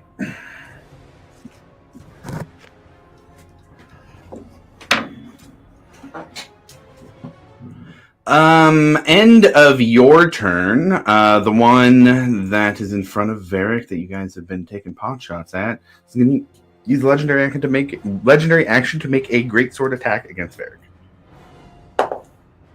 So it'd be a disadvantage. Yes, that's right. I finally got a 19 on the dice too. 16. That will miss. That'll miss Varric. Okay. Brent, Longzer did it. Varric remains unscathed. That takes us next to Ekamos. What do you do, Ekamos? Continue to blast away. Blast away. Yeah, none of those hit. 18, right? Was the mark. 2 19s. Okay. And damage is 16 and 14. So 20. 30. 30. Oh, 30? Yeah, sorry. Yeah, 16 and 14 is 30. Yeah, quick math. And then movement. I think I'll just stay there. Okay. It's a pretty safe spot for now. Yeah, for now. Let's see. Alice is next. Everybody's kind of got things pretty well covered right now. 30 feet. You can use this big boy and I don't want to do that necessarily.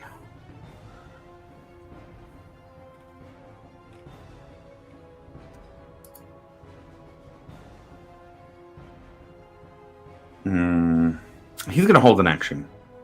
Yeah, he's going to begin to cast a spell. It looks like there's sparks flying between his fingers, and he's going to hold an action.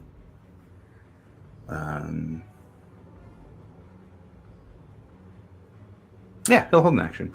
Varric, that takes us to you. How is the Dragonborn looking? He's looking pretty rough. Yeah, he's those extra hits, another 30 points of damage. Not good.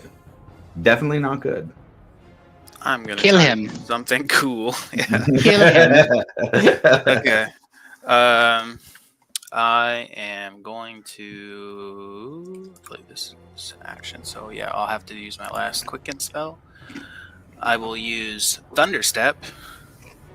I will use it to go. I don't know. For sake of not hitting myself, 11 feet in the air. Okay.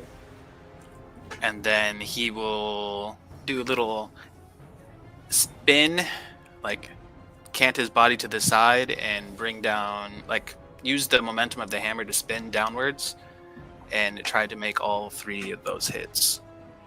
I see Yeah, go for it. I see that.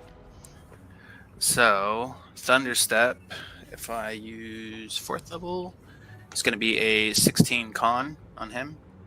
Okay. And also, this would fit the trigger for Alice's ability if you wanted to combo up with him and what he was trying. Especially given that he's got sparks in his hand, it might be a double whammy. Of course. That's a failure. Oof. All right. Yeah, this one's gonna hurt too.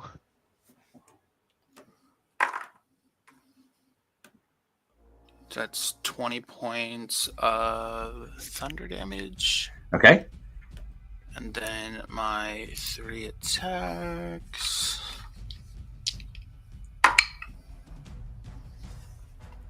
I hate it here. Only one of them's gonna hit. Okay, that's totally okay. He's pretty hurt, and also as your Thunderstep hits and that attack hits, go ahead and roll damage. Alice is going to release a 6th level chain lightning at it at the same time. Oh my god! God damn!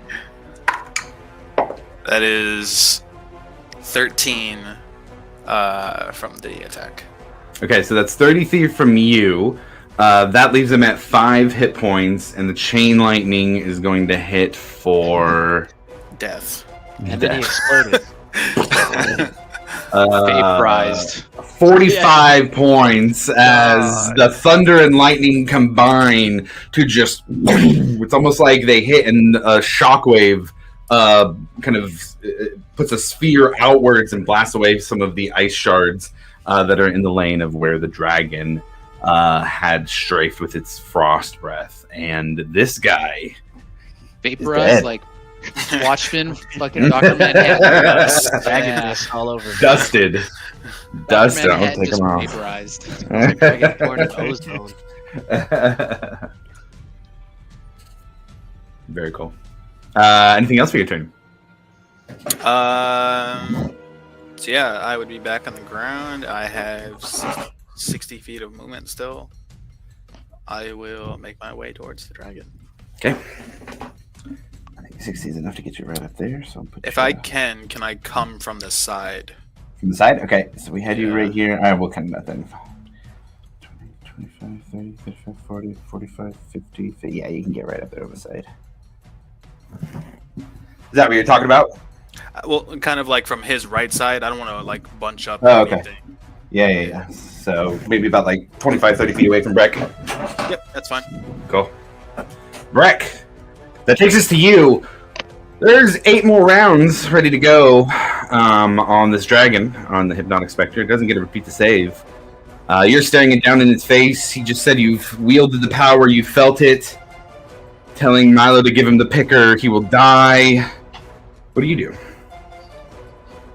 I'm just gonna give it a nice little like slow walk to flanking on for Varric. Okay. You'd love to see that. And then, man, I'm just gonna swing away with the battle axe. Okay. Go ahead and make a swing. Which one's you? And you said to Photo? say before rolling if I'm adding smite to it. Before rolling the damage dice. Okay. All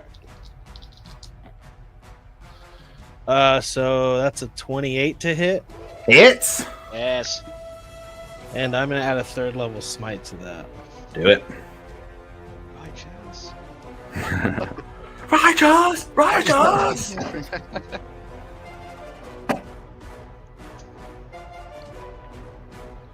So that's 10 points of bludgeoning damage. Okay, 10 points.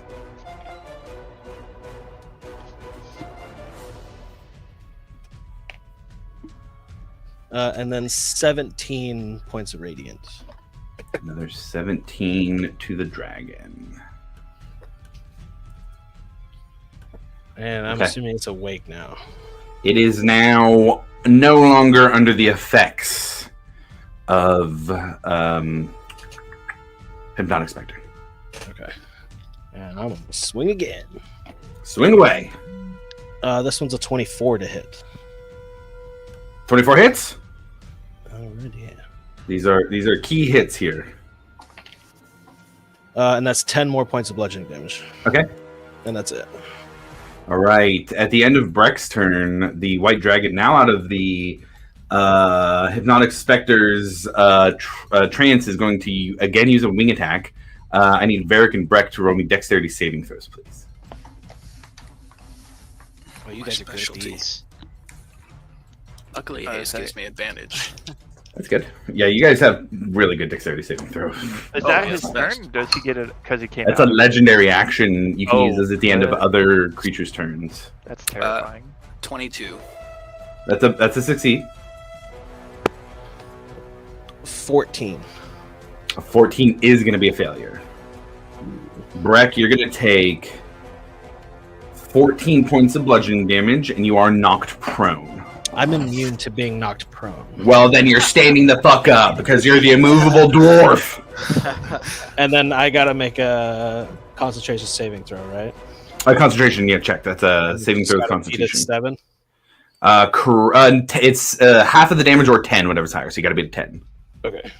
So I took 14 damage, right? Yeah. Okay. Oh, that's fine. It's a 24. Yeah, plenty good. Angus, that takes us to you. What are you doing? I don't know. the dragon goes like its turn is after me, right? Yes, that is correct. Let's throw another hypnotic pattern up at it. Dick. It's wisdom, right? Yeah, wisdom. Okay. Oh man, I'm gonna be so fucking. This is okay. Here we go.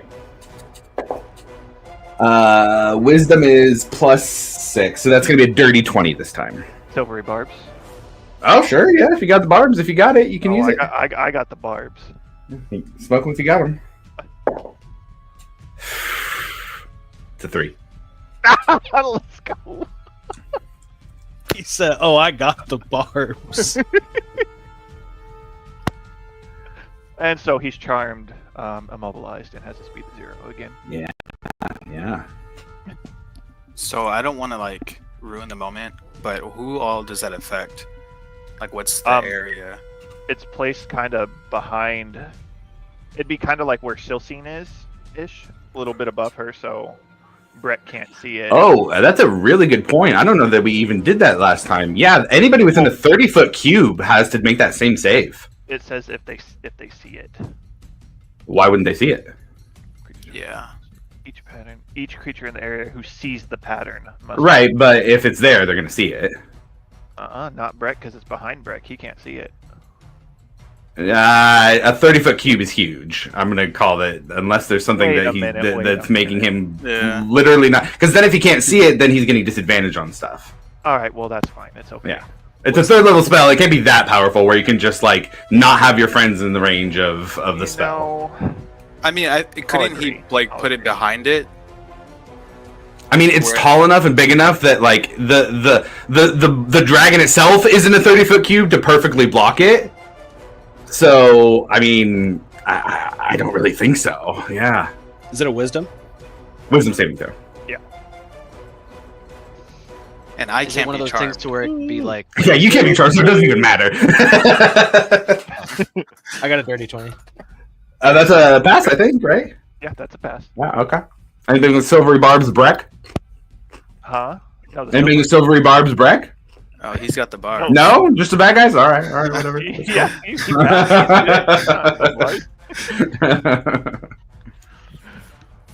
Okay, well, Now we have. his turn next. All he can do is.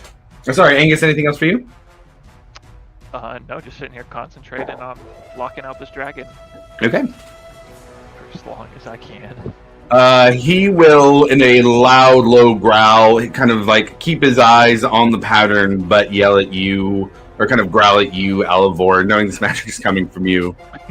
Just a low growl. I will destroy you! Look at the pretty lights. And then, Milo, you're up. Look at the pretty lights. Over the link. All right, guys. What are we doing here?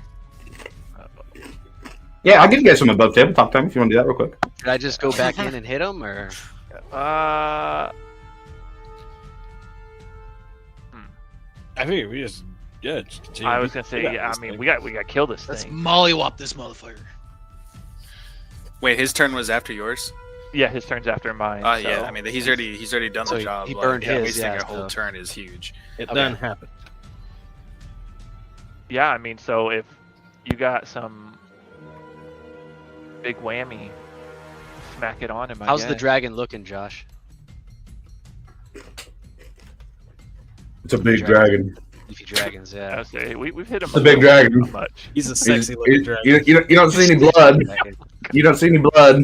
No blood. You can huh? tell he's been working out lately.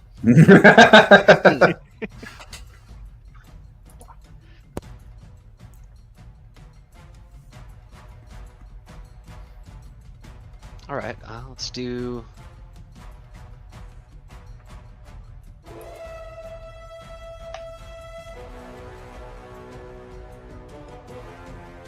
I'm just gonna send the rest of the wand at it.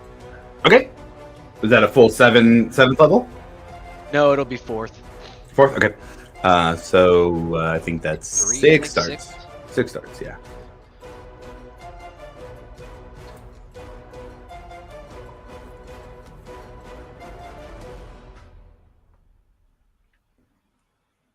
So 18 points of force. Okay, nice. And, And then that I am will going wake to- them up. Going to how far? I think I'm pretty far. So I'm going to hide behind these roots. Okay, go ahead and roll a stealth check. I think I understand what's going on here. The roots. I'll get that stealth check for you. Okay, cool. That's right. At the end of your turn, after he's been waken up again, we are going to do a tail attack against Varric.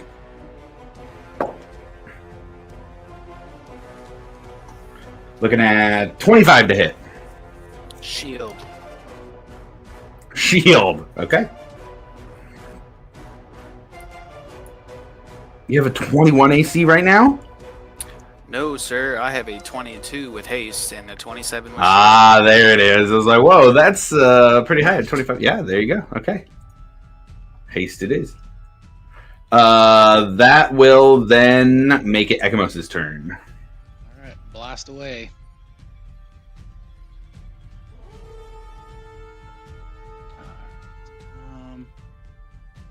Two 12s and a 14. None of those hit. All right, and then 18, 12, and 11. So Yeah, so one hit. all right,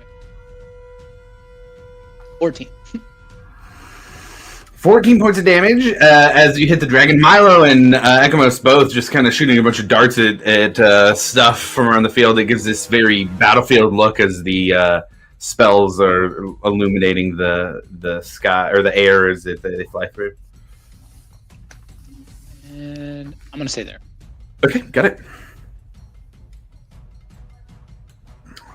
Let's see. Dragon at the end of that turn is going to use two legendary actions for wing attack. Breck and Varric again. Go ahead and give me that dexterity saving throw.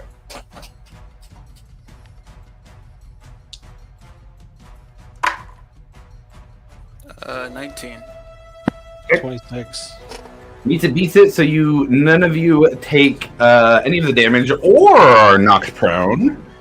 However, as part of this legendary action, he can fly up to half its flying speed. So he is going to do that in this case. Attacks of opportunity. 25, 30, 35, 40. Yeah, I think that would invoke those. And advantage because it was flanking, right? Yeah, that tracks for me. That is a 30 to hit. Hits. Does an 18 hit? Just hits. Can I put a smite into it? Yeah, I don't see why not. After the roll before the damage, it was fine.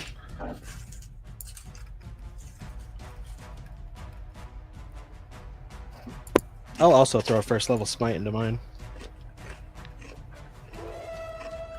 I'm interested in this damage total number here. Yeah. Let's see. It's been a while since I've done one. I have to figure out how much I'm doing. Mine's 12 bludgeoning and 14 radiant.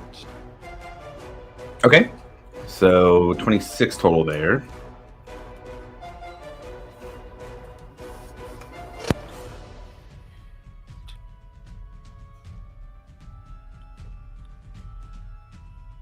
Okay, so it's 2d8 for a first level slot, then goes at 1d8 per slot. So if I do fourth, is that 5? Fourth, I think, should be. Wait. I think so. Yeah, that tracks to me. 2d8 for the first and 1d8 after that. Yeah. Yeah. And I'll use a Blood Fury charge too. Why not?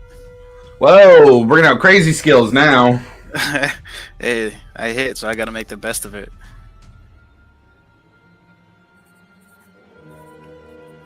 Okay. Oops. Put me on the spot.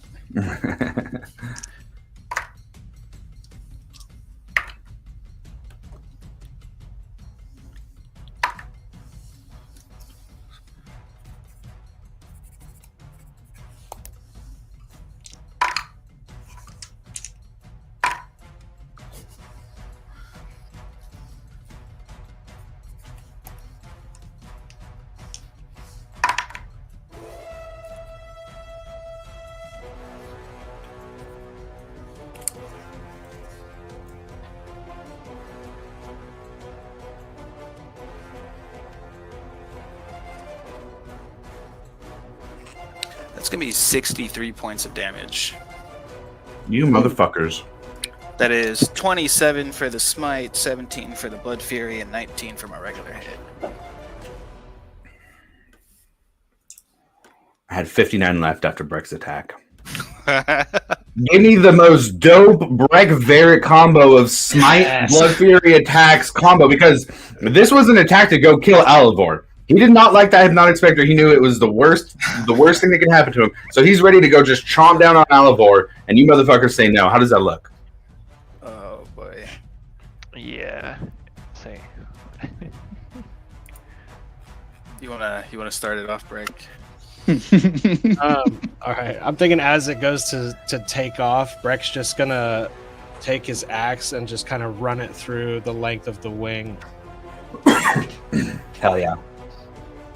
It kind of like stops him. It kind of catches him and pulls. So you see this dragon trying to fly up, and it's like a giant has grabbed its wing, and he starts to turn sideways, like getting pulled by where the wing is taking him back around for the final strike. And then, yeah, I'm just going to catch him in the side with a massive just explosion of radiant energy. Yeah, and Moonlight. It's very different than Sunlight, and the battlefield is this now combination of the light from Breck's Smite and the Moonlight from Varric's Strike, as the two of them combine their attacks.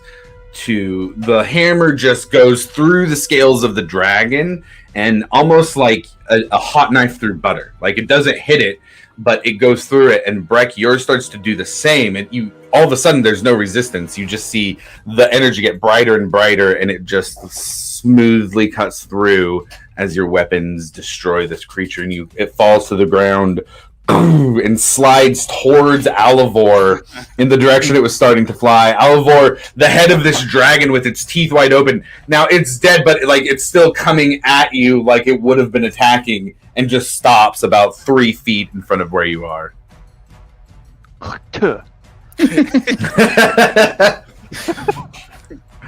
And with that, we are out of initiative, gentlemen. Oh, we killed the dragon. We did it without the help of our town.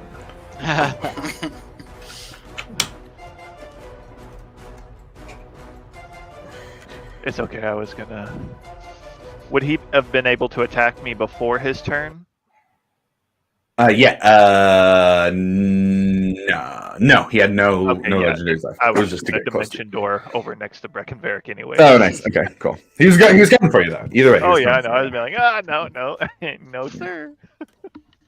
And so with that, the party's out of initiative. The battlefield here is mostly quiet. There's a few dead bodies scattered around, and the sounds of shouts from the nearby Bysaes Till are able to easily be heard through the crisp, cold air. And you can hear that light snow falling on the ground, that almost like crispy sound of the snowflakes hitting each other as you all look and see a lot of blood on the battlefield here, but you have all survived today. I'll give everybody a chance for a quick conversation or check-in before we wrap up for the day, if anybody has anything for this moment. I think as a big fuck you to the incoming army, we should chop the dragon's head off and bring it with us. Spike it. We should And spike yeah, that shit. And whenever we show up to the field, we'll have it with us, and just put a little fear in them. And plus, let's run it on this dragon if we can get some scales and whatnot, because that shit's very. I want that chest plate that Dragonborn was wearing. Holy shit. Oh yeah, well he got vaporized. Yeah, oh, that's right. Fuck. Chain lightning. He Damn went it. poof. But yeah, I think rummage this dragon and then head back to town and get ready for the oncoming army. Okay. Well then, with that, as the party begins to pull what resources they can from this dragon and check out the leftovers of what's here on the field, that is where we will end the session for today. Great job on the fight, guys. Thank you for anybody tuning in and watching the VOD afterwards. We'll catch you in 2 weeks for the next one as we see what the party does next. Catch you later.